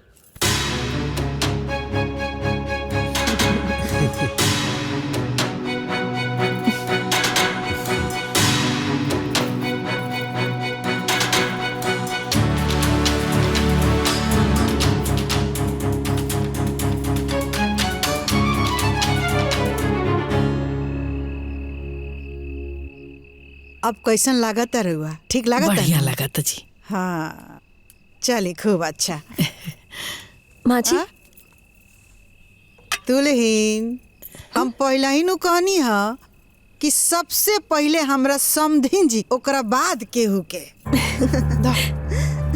माँ खाना।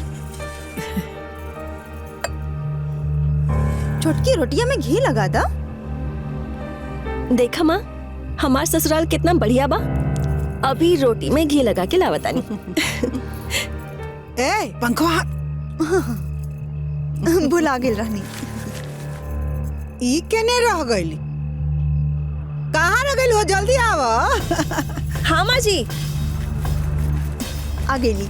हाँ आ गई नी। ए बेटा अब रहे धीरे, इतना में हो जाई। का समधिन जी, 2 गो रोटी खइला से इतना बड़का देह कैसे खड़ा रही जी? सही कहा तानी अम्मा जी। ए छोटकी 2 गो रोटी पे और घी लगा के ले आवा। अरे ना रे। अरे समधन जी, खैले जाई राउर दे हरियराई तब तुम्हार नजर बिछलाई। ए जी रहुआ अंगना में कहा गई हा? जाई द्वारा पर, हमार समधिन जी खाए में लजा जाए। अरे भाई जात है हमरे ओर से समधिन जी के 1 रोटी और दे दिया। रहुआ खाई ला जाई मत, वहाँ के मजाक ही आई, मजाक ढेर करी ले। खाई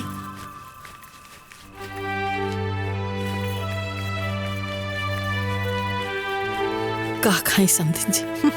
रहुआ सब इतना हमरा के खुशी देता नहीं कि ओकरे से हमार पेट भर जाता।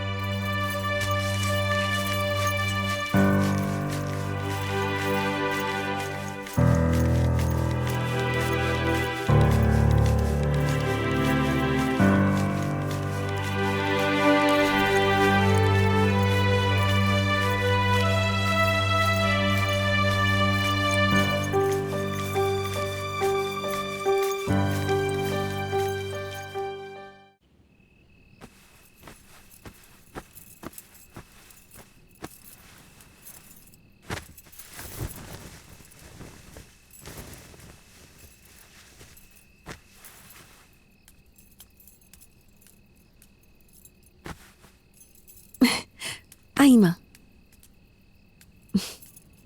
सूट जाए। अरे दुल्हीन, समधिन जी कितना पातर तकिया कह दिले बड़ू हो? माँ जी हमार माँ पातर तकिया लगावेले। हाँ समधिन जी, हमरा मोट तकिया की आदत नहीं खे। अच्छा तो माई हैली। ए बड़को एमे हाउ ताकत वाला मिलाले बड़ू। अरे सब मिलावले बानी माई। ली माई पी ली। माँ जी दवाई खा ली।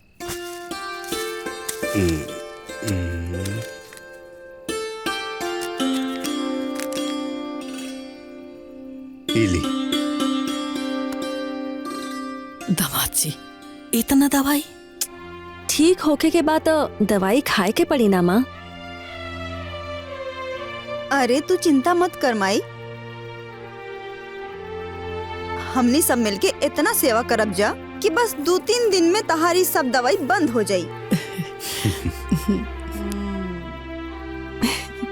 हाँ माँ जी खा ली। ये भवनी जाके पानी लेके आओ, दवाई खा ली। हे माँ जी दूधवे से खा ली ना, और अच्छा रही।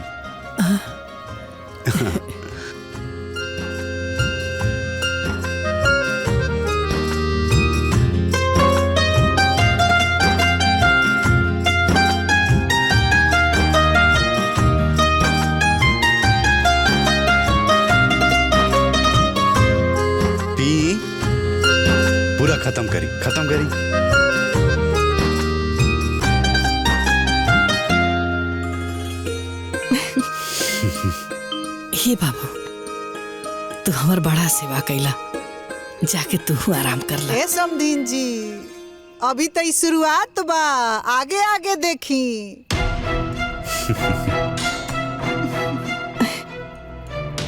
ए बेटा, हाँ समधीन जी के गोड़ दबा दो। हाँ माई। अरे ना ना समधीन जी, हम दामाद जी से पैर छुआई।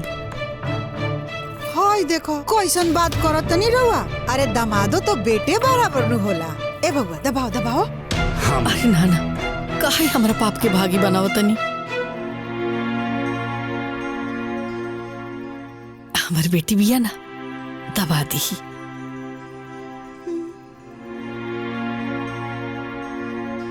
हे माँ जी, रउआ ऐसन काहे कहा तानी? अगर राव रापन बेटा रहित त रउआ मना करती का?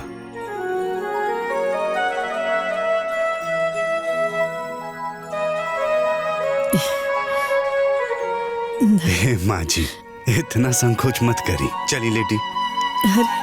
लाई लेट जाए। सो जाएं।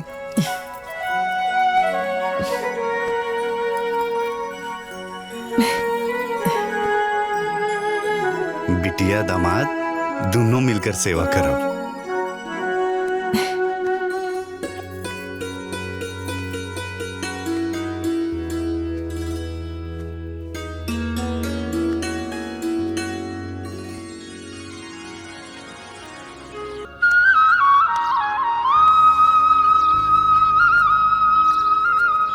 और समधन जी, आज तक एकदम ताजा ताजा लगतानी। कैसन तबीयत बा? बढ़िया बा समधी जी। शरीर में शक्ति लगाता? हाँ समधी जी, अरे जब इतना सेवा होई त काहे ना बढ़िया लगी। हाँ। मिजाज एकदम हमार फ्रेश बा। अरे तो मिजाज फ्रेश बा तो चले के आज? कहाँ? अरे सिनेमा देखे, लैला मजनू, अपने जमाने वाला सिनेमा। लैला मजनू, अरे अपने जमाना वाला सिनेमा। भाग समधी जी, रहो ना, ए उम्र में जाई हम फिल्म देखे। अरे उम्र 55 के और दिल बचपन के बनाई। ना ना, हम ना जाए। अरे तो उसे का हो गई? समधी के साथे समधी नहीं जा सकत का? रहो ना समधीन जी, का बोलत रहिला, का बात करत अरे रही? ए समधीन जी।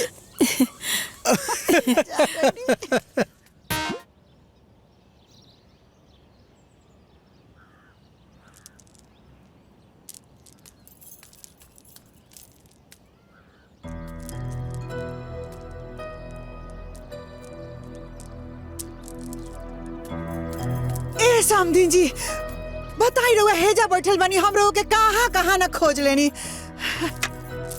समझ ली कि हम इतना ना भाग्यशाली बानी कि रहुआ जैसन समधीन के सेवा करे के मौका मिलता। समधीन जी, भाग्यशाली तो हम बानी कि भगवान इतना बढ़िया समधियाना हमरा के दे दिले बाड़े। और बेटा जैसन दामाद देलन, और ऊपर से रहुआनियन समधीन देलन। सेव खाई। कितना खियाई हमरा के? रहुआ खाई? ना ना, रहुआ खाई। आज हम अपना हाथ से रहुआ के खियाए। ली। एगो शर्त बाटे कि रहू आज हमरा हाथ से खाई। अच्छा ठीक बा। ली।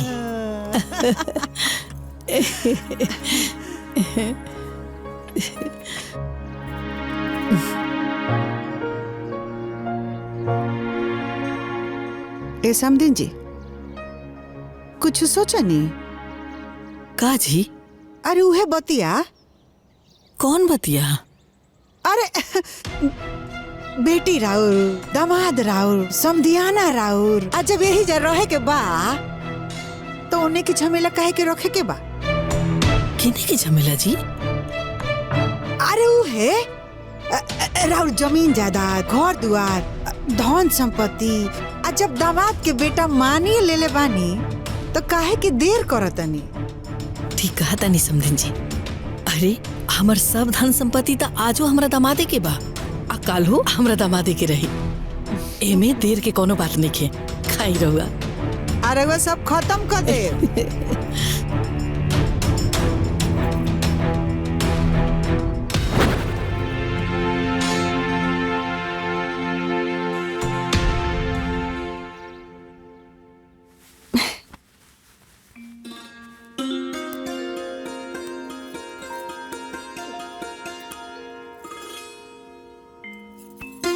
होगी। चला था सुनी, हाँ आज डॉक्टर साहब से मिलके माँ के रिपोर्ट बता दे। अभी तो वो ठीक बिया, आगे बाकी के दवाई देवे के बाकी ना। ठीक बा। ए बेटा। हाँ माँ जी। हमरा कुछ कहे के रहा। बोली माँ। हम सोचत रहनी है ना कि अपन सारा जमीन जायदाद तोरा ससुराल वाला के नामे कर दी। काहे? वो कहा ना बेटा कि तोर सास रोज रोज हमारा से कहत रही है। का माई रउआ से जमीन लिखे के कहती है? मतलब जमीन के लालच में हमरा से शादी भई? अरे ना ना बेटा, ऐसे काहे सोचता रे? ऐसे भी आज ना तो कल ये लोग ना हमार सब जमीन जायदाद बा, त काहे ना आज सब लिख दी। ना माँ, एगो बेटी खातिर जितना जरूरी ओकर ससुराल होला, उतना ही जरूरी ओकर नैहर भी होला। और यदि वहाँ के जायदाद जमीन खत्म कर देबू तो हमार नैहर भी खत्म हो जाई ना। भले चचेरा ही सही, बाकी भैया तो छगन भैया और मगन भैया लोग ही है ना। हमरा से राखी बनवावे के आई माँ? तोरा ना रहला के बाद हम नैहर में केकरा दुआरे मुंह लेके जाइब? हमरा के तक खोइचा देवे वाला भी कोई ना रहे।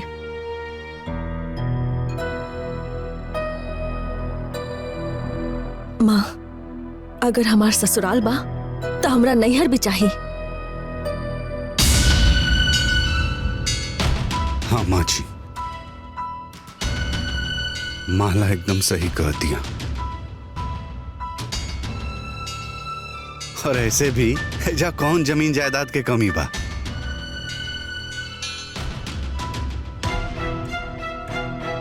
रउआ ये सब चिंता छोड़ी और अपन सेहत के ख्याल रखी। हाँ ठीक बा बाबू, जैसन रुआ कही हमरा सब मंजूर बा।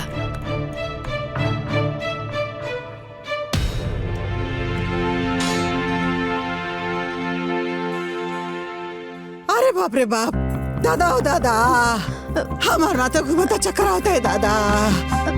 हमार दुनिया लुट गई रे बाप, हमार दुनिया लुट गई। उल्टी ना अम्मा जी, जेकर करेजा पर ऐसन गाज गिरी वो बेहोश न होई त का होई? अरे बताओ बड़को, एगो रुपया ना लेनी बियाह में हम, ऊपर से बुढ़िया के बोला के काजू किशमिश बादाम ठुसवावतनी आ उलट गइल। बताओ बुढ़िया के तो छोड़ी अम्मा जी, बाकी वो तो एक घर के छोटकी पतो बिया ना। और सोचा था अपना चचेरा भाई के बारे में और लड़किया के बारे में। अच्छा तो ओकरा साथे साथे तो हमर बेटो हो में हो मिलावता। ई पतो ना दुश्मन आइल भी हमरा घरे। बाप रे बाप, ए बड़को हमर सारा मेहनत सारा पैसा बर्बाद हो गइल। बाप रे बाप, अरे बाप रे दादा रे।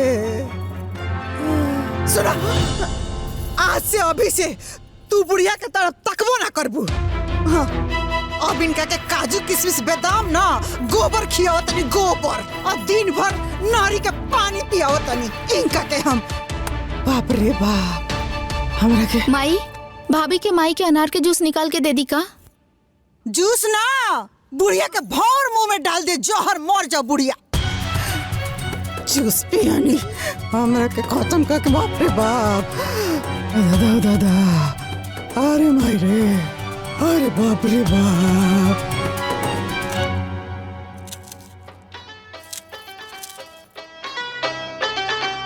सुनो सुनो है दुनिया वालों, हमारी बात को ध्यान लगाए। नवरातन में मैया जी के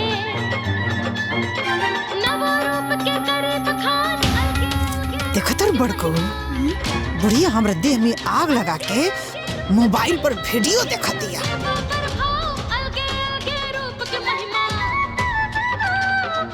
बताइए अम्मा जी, बेटी कितनो मना करे, बाकी बुढ़िया के सोचे के चाहिए ना।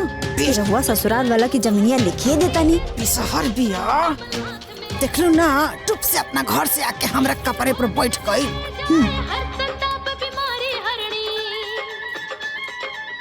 माँ चाय। देखा था नहीं अम्मा जी, सास से बढ़ के माई हो गईली। पहला चाय अपना माई के देला सिया। का करी, बेसंस्कारी माई के बेसंस्कारी बेटी बिया, जन माई सिखले भी उहे न करी। माँ जी चाय।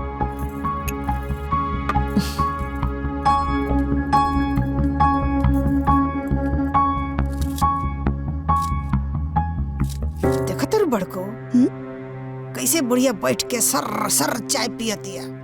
दामाद के कमाई खाए में लाजो नहीं लागत एकरा। अरे समधिन जी आई ना, साथे बैठ के चाय पी ले हल जाओ। ना ना रउए पी, तनी हमनी के काम बा।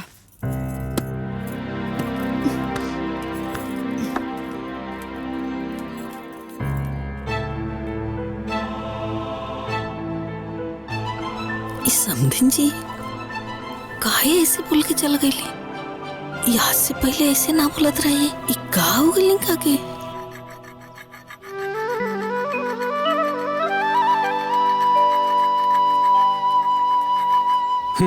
इत आज के लइका कुल कुछ नहीं के करत।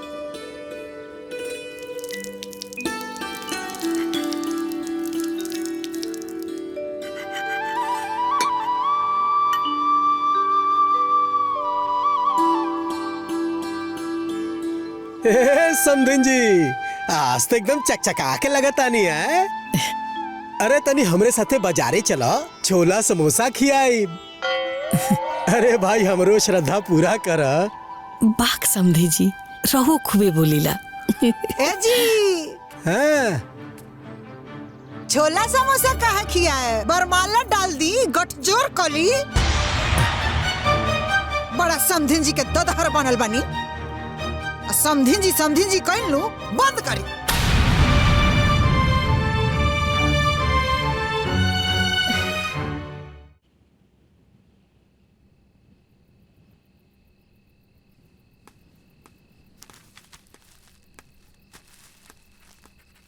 ए मधु, भाभी के बुला। भाभी भैया बुलावत अरे। हाँ आवतानी।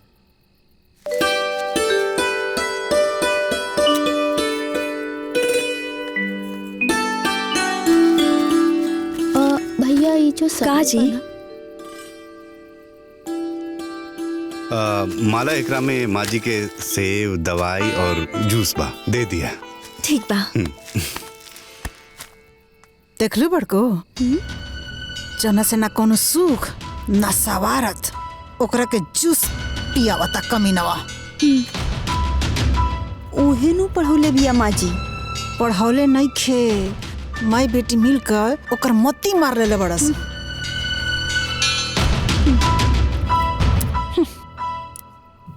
ठीक बा? हाँ ठीक बा। बुझ गई लू? ए बाबू। हाँ माँ जी। घर में रामायण उमायण बा का? तनी पढ़ती त मन लागित। वो तो माई के पता हुई, माई से पूछ ली ना। अच्छा।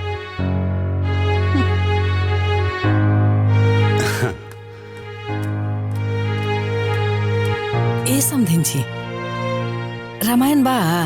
महाभारत बा, पढ़े छोड़ दो।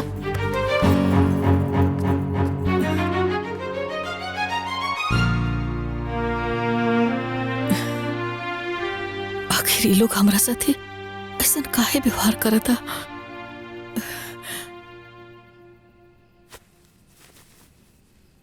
डॉक्टर साहब के पास गए रहनी है, कहले कि माँ जी के अब दवाई की जरूरत नहीं खे। चली अच्छा भइल, अब त माँ बिल्कुल ठीक हो गई बिया। ए बेटा। हाँ माँ। तोर सास हमरा से कुछ नाराज लागत आरी। ना माँ ऐसा कोनो बात नहीं खे। हाँ बेटा, 2-3 दिन से देखा था नहीं उनकर व्यवहार हमरा प्रति बढ़िया नहीं खे। यही सब के चलते हमें जाइला चाहत रही। माँ जी ऐसा कोनो बात नहीं खे। बाबू हम दुनिया देख ले बानी, हमरो उम्र हो गई बा, सब कुछ समझ में आवेला। ना माँ, हो सकेला कि सासू माँ के बोले के कोनो और मतलब होखे। माँ तू तो अच्छा माँ हूँ ना, तब काहे पे मतलब के टेंशन लेता रू। चल हम तो के खाना खिला देता नहीं, रवो चली। हाँ हम चेंज करके आवत हैं। चली।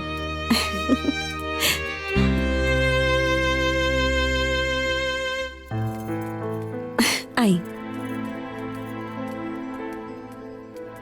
माँ बैठी, हम खाना लेके आवता नहीं। अरे भगवान,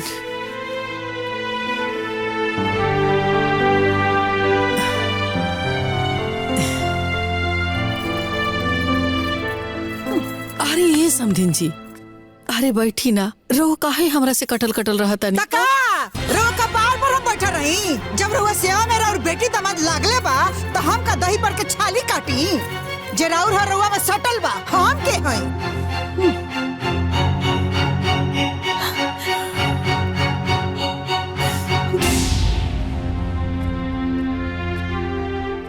हमार माई से ऐसे काहे बोला तानी माँ जी? तो कैसे बोली माँ जी से तारा? तहार माई है तो तू खुर पूजा। ए माई का हो गई, ऐसन काहे कहा ताड़ू? हम पगला गइल बानी ए बेटा, काहे कि जोन बात हमरा बुझाता नु तो हनी का नहीं खे बुझात। मतलब ई दूसरा के बोझा हमरा कपारे पे कब ले रही।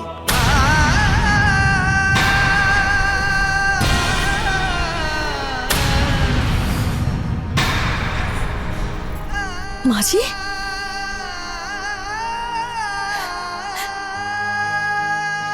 माँ जी, हमार माँ रउआ के बोझ लागे लागल। खाली बोझे ना, कपर बद थी। जब देखा तनी नु तो हमार कपार फाटा लागता इनका के।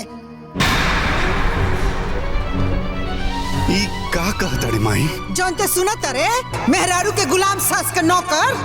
माँ जी,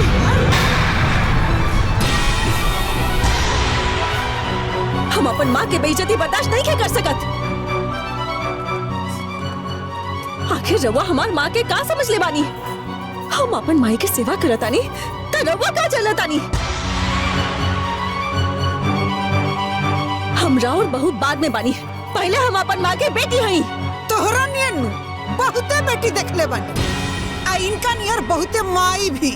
अरे अभी नया कौन तमाशा चालू करे बाड़ू हो? ई बुढ़िया कब ले अपना घर में रही? माई ते ही ना कहले रहलिया कि जब बेटा के माई बेटा के साथ रह सकेली तब बेटी के माई बेटी के साथ काहे नहीं रह सकत?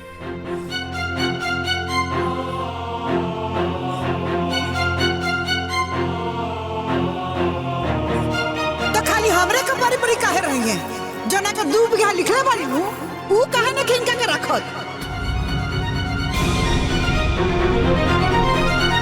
माल खाई के हुआ और हम काहे फोकट में इनकर मलामत उठाई?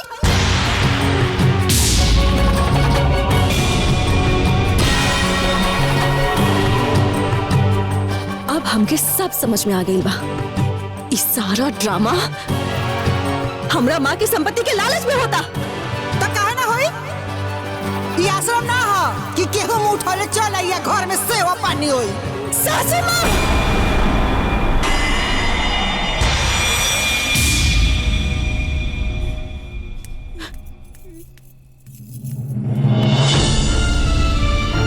हमार बात कान खोल के सुन ली। हमार माँ कोनो आश्रम में ना, अपन बिटिया और दामाद के घर में बिया। हमार माँ बेसहारा ना, होकर बिटिया और दामाद भी बा।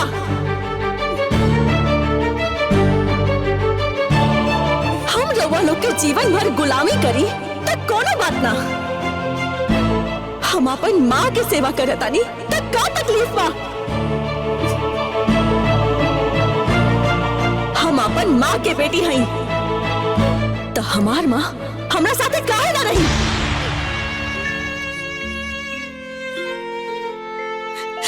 हर सास के अपन बहू के नैहर से ही प्रॉब्लम काहे होला? आखिर ओकर का अपराध बा?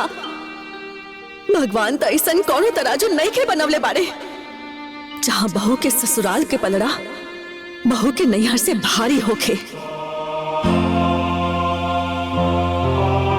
बहू के सास के पलड़ा बहू के माँ से भारी होखे। ऐसे दोबारा ऐसा गलती मत करब।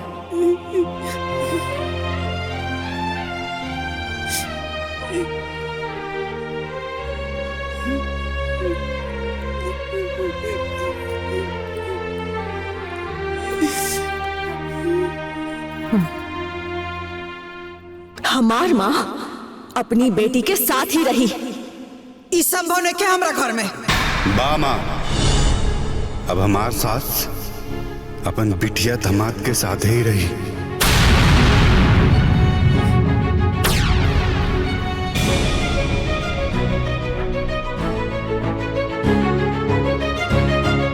भले ही हमरा ई परिवार से अलग रह के पड़ी।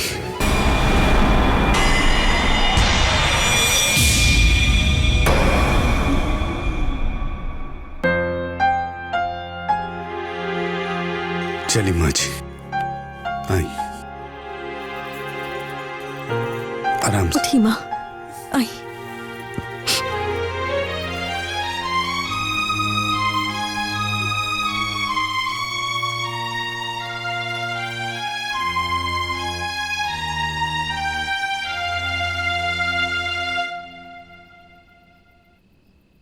आज ही घर में जौन ड्रामा भइल तौन तोहरा हिसाब से निमन लागल है का? एगो हित के बुला के घर में ओकरा साथे ऐसा उचित व्यवहार कैल उचित रहल है का? उ पतोह का सोचत हुई? बेटा भी हमनी के खिलाफ हो गई। तो रहो ना ऊ अपना सासा मेहरारू के लेके। देख माई, तोर स्वभाव बिल्कुल नहीं ठीक लगता। ते 6 में नहीं रहा तो 6 में दूर हो जाले। देख आखिर रात छोटकी तो के बोल दिला से ना, ये सब सारा नाटक नौटंकी ड्रामा ओकर माई के प्रॉपर्टी खातिर हो रहल बा ना। हां तू कम भी है का? पतो हमार आज सोचती अपने चचेरा भाई के बारे में। अरे ई बतिया हमनी के पहले बतावे चाहत रहल कि तू बियाह धन के लालच में करत हौ। मतलब इहो कोनो बताए वाला बात बाजी? और जब हमरा के ना दिए नु तो जा अपना घर में जौना के दिले बड़ी करते नहीं तो हम काहे करी? यह बतिया तो के माई उनकरा यहाँ के बुलाइले पहले सोचे चाहत रहल। तो हम का जानत रही कि हमार पतो स्वार्थी निकल जाए और साथे साथे हमरा बेटा के अपने जाल में फंसा के हमरी के खिलाफ को दी। अरे वो बेटी है, वो दमाद है। हे माई, तेन कहत रही है कि दमाद बेटा के बराबर होला। तोर बेटा भी अपन फर्ज निभा रहल बा। जकरा जौन मन में बात तौन फर्ज निभावे, बाकी हम वो बुढ़िया के देखे के नहीं चाहत, बस बात खत्म।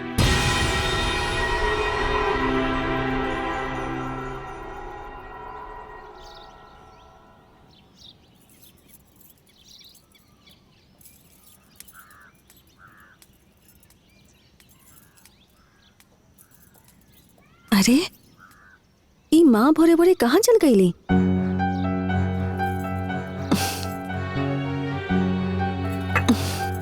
माँ,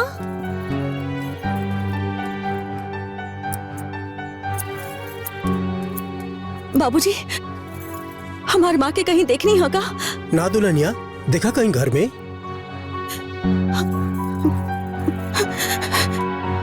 माँ, का भइलो? देखी ना, माँ ना अपने कमरे में बानी ना कहीं और लोकतानी। गईली कहाँ? अरे जाइए कहाँ, कहीं और हुई है, देखी बढ़िया से।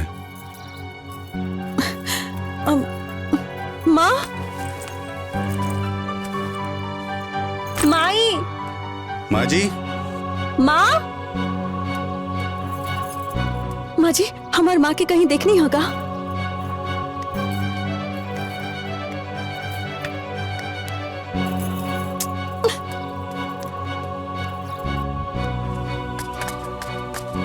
भैया, सासू माँ छत पे बानी का? ना हो, घर में नहीं का? ना, अच्छा हम देखा तनी।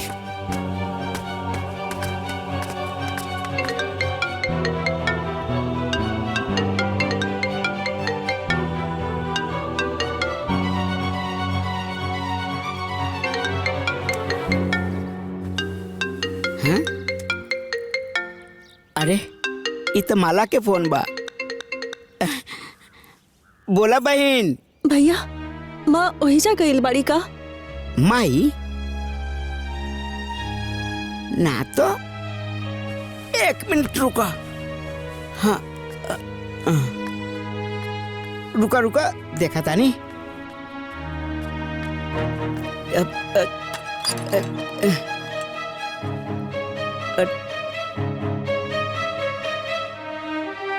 तोर तर दरवाजवा अंदर से बंद बा, का भइल ह?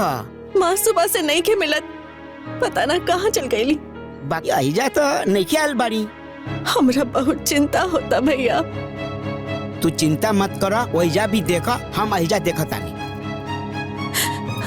ए तू परेशान मत हो, माँ जी मिल जाई। हम गांव में भी जाके देखता नहीं। हाँ, और ना मिली तो पुलिस कंप्लेन कर दे। बाकी तू रोवा मत, हम माँ जी के खोज के आवता नहीं।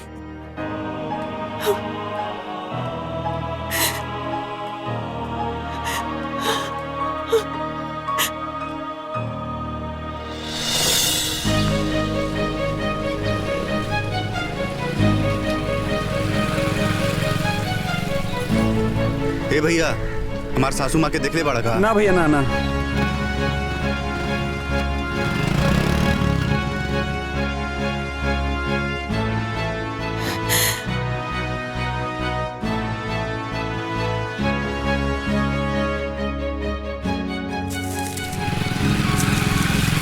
ए चाची, हाँ? हमार सासू माँ ही ने आयल बड़ी का? ना यहाँ ना आईली।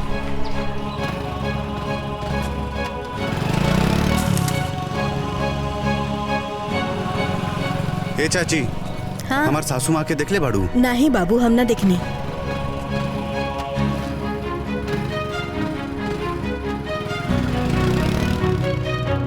चाची, ए चाची, चाची, चाची।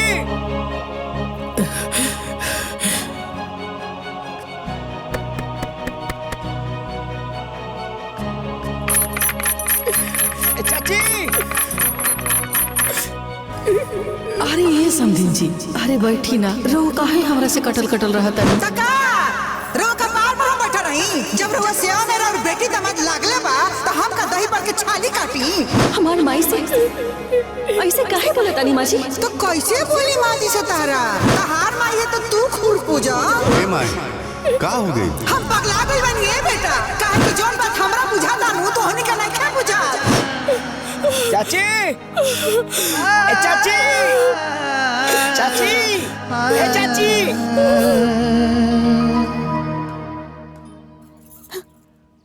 का भइल जी?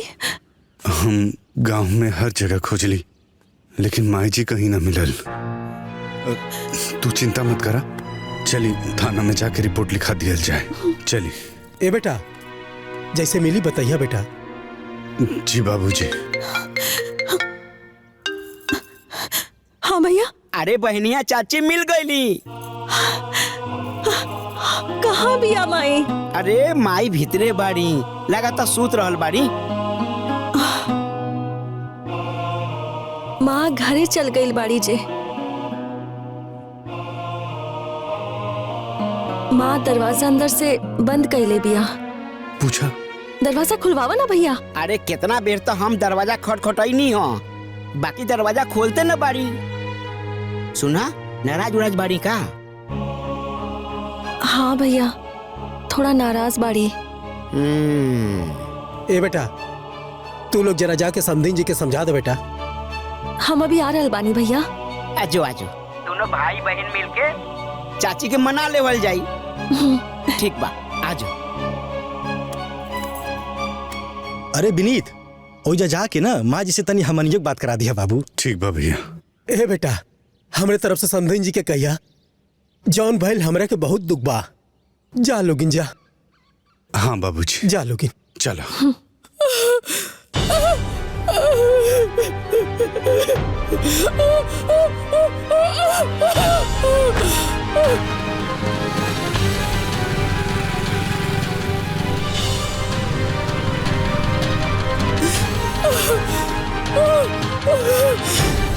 ए चाची, मला गईनी। माई, ए माई, माई माँ जी। चाची माई चाची सुनी, दरवाजा तोड़ दी।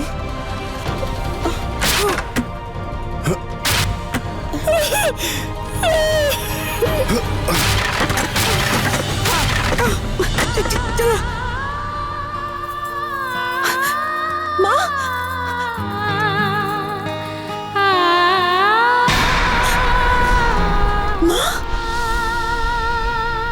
माई, ए माँ, माँ जी। माँ जी। चाची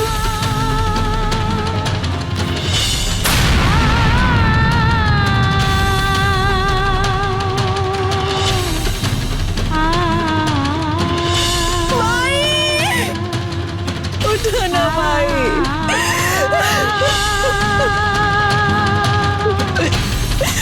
उठो ना भाई।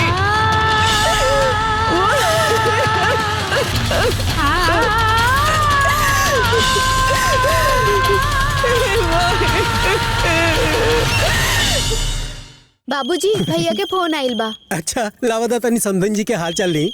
हाँ हाँ ले ली भगल की समधिन जी के हाल चाल। अरे चुप रह तू। हेलो हाँ बेटा, का हाल चाल बा समधन जी के? तनी हमरो बात करा था। बाबूजी,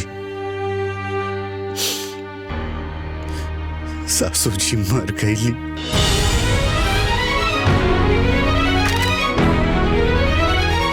का भइल बाबूजी? ओकर सासू मर गईली। तब के जा अमृत के घैला पी के आइल बा। अरे चुप रहना तो मारा वैसे झापड़ खींच के ना तार उपदेश दिहल सब भुला जाए। दुष्ट नीच लालची औरत आज कर दे बेटी का नाथ। तो हम कहाँ पर और दवाई लिख ले रही। हाँ फिर तो बोला ताली, आज तो की जिंदा ना छोड़ा, आज तो की जान से मार दे। अब रुक। अरे रे रे रे बाबूजी बाबूजी बाबूजी रुक जा। हम समझाते ए माई, ये तू का बोलता रे माई? तोरे तनको कुछ समझ में आ रहल बा? अरे ये मूर्ख औरत के कहाँ समझ में आई? अरे एकरा चलते एगो बेटी टूअर हो गई। जीवन भर खातिर अपने माथा पर काली कलंक लगा लेलस।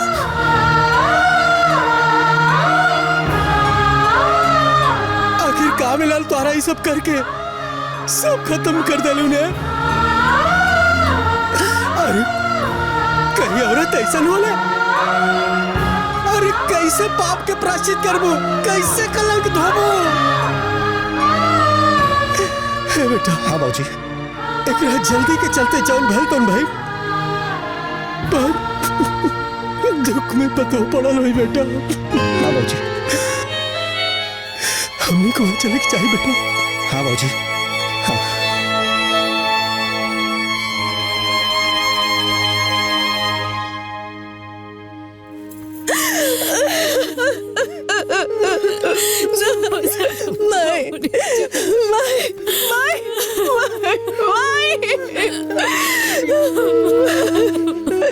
भाभी देखी ना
वो सब कुछ खत्म हो गए और हम मर गए दीदी।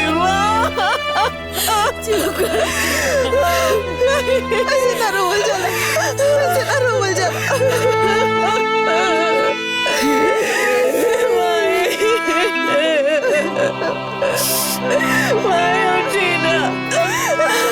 ए छगन छगन अर्थी की तैयारी कर जाओ बेटा। बाकी कार्यक्रम आगे बढ़ाओ जरूरी बना बेटा। चलो चलो छगन। उठ जाए ना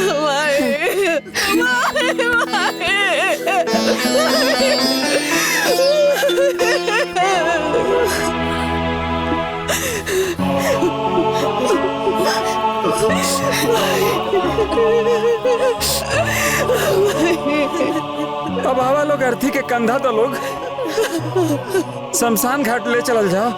ए छगन बाबू आगे उठाओ। हम काहे उठाई?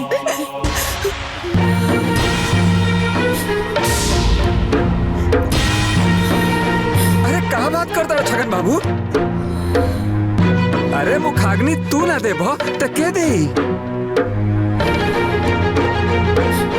बेटी मुखाग्नि ना न देवेली। फोकटे में मुखाग्नि दे दी। ए भैया जमीनी हमारे नामे करवा दे लोग।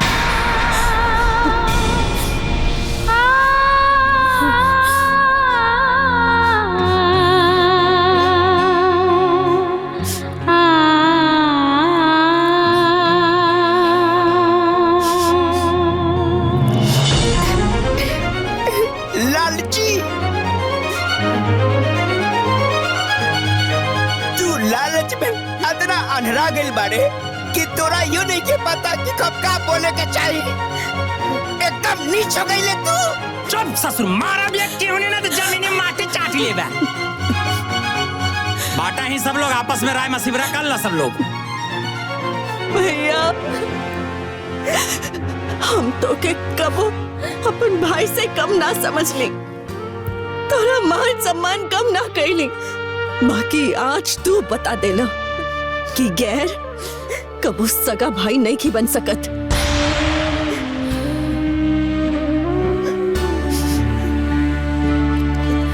आज तो हमार माँ के लाश के ऊपर जमीन के बात कर तारा, तोरा की शोभा देता का?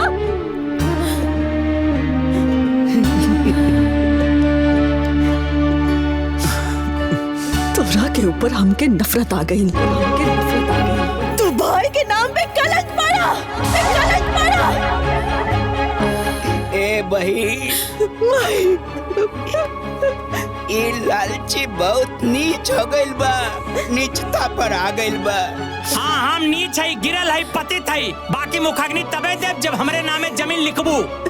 छगन बाबू जमीन कहीं यहाँ से उड़ के ना जाए, ये सब फैसला बाद में हो जाए। बाद में काहे? आजे काहे नहीं हो सकत? हे छगन भैया, दुनिया में लवारिस के भी तार करे वाला मिल जाला। फिर हमार सास के बिटिया दामाद दोनों जिंदा बानी। बिटिया ना मुखाग्नि ना दे सकेली, दामाद काहे नहीं के दे सकत?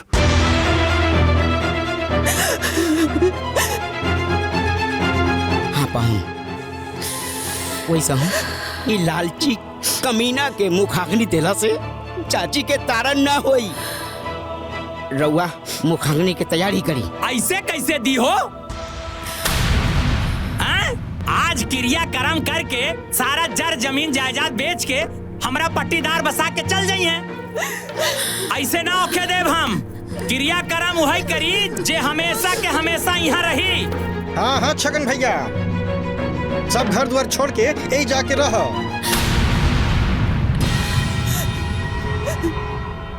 बिल्कुल सही कहा ताड़ा साड़ू भाई। ए पहुन जी, यदि रउआ सब कुछ छोड़ छाड़ के यहाँ रहे के तैयार हो गई नी तो इनका के मुखाग्नि भी दे दी।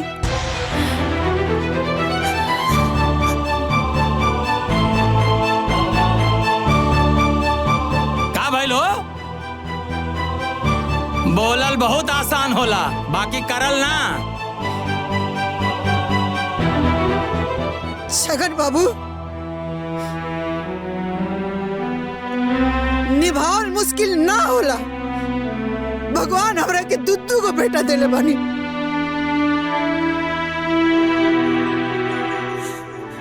हम अपन छोटका बेटा ओकरा ससुरारी के हाथ में सौंपत नहीं।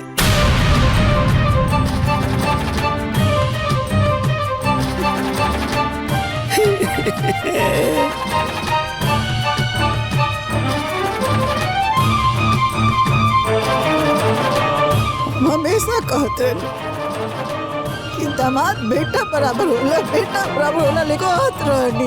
ए बेटा, बेटा होके के फर्ज निभाओ। अपना सास के बेटा उठाओ, आग उठाओ, अंतिम यात्रा शुरू कर।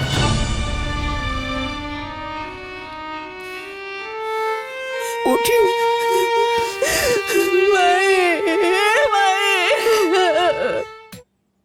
समधन जी, धन के लालच में एकर बुद्धि भ्रष्ट हो गई रहला।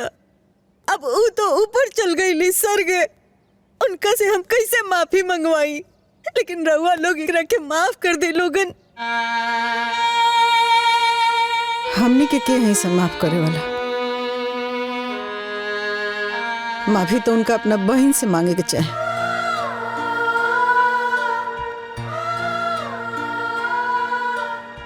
हे बहन, हमरा के माफ कर दो। हम लालची आदमी इंसानियत भूल के पागल हो गए नहीं।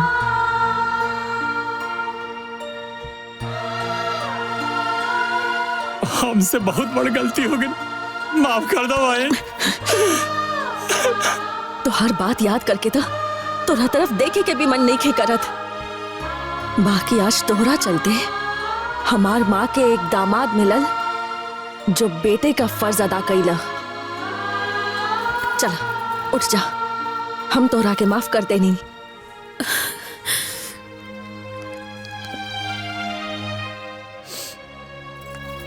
है दुल्हन,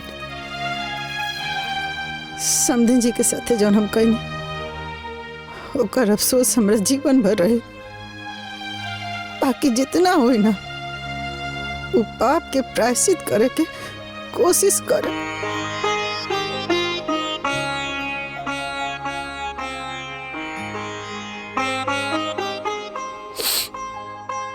सुना, वो घर तारे आओ जात रही है।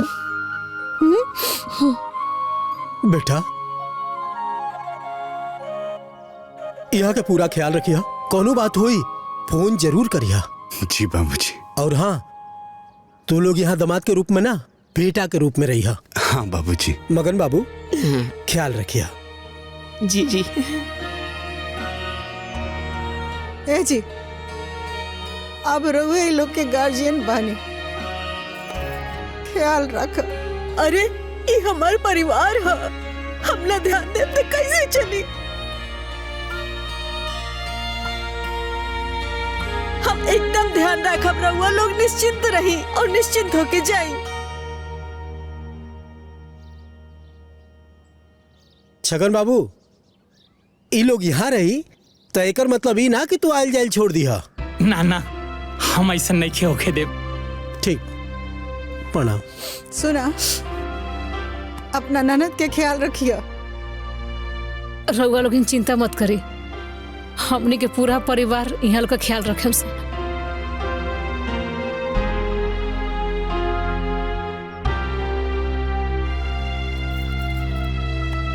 ख्याल रखिए।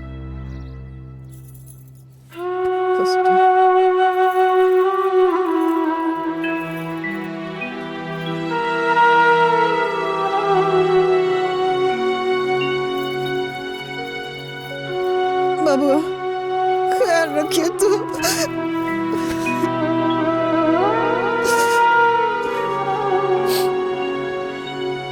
तू लोग ठीक से रहिया।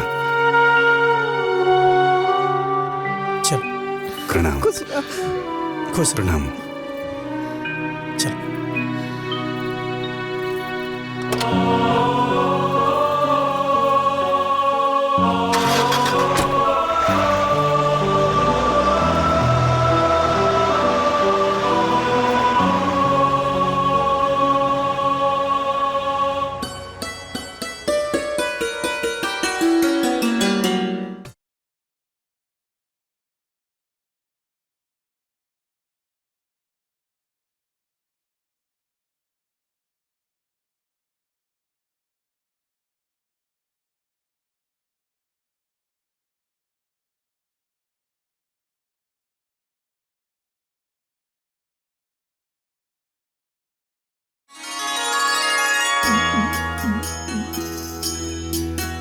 हे भगवान, हम एगो बेटी हई, हमार शादी होखबे करी, हम दूसरा के घरे जाइब।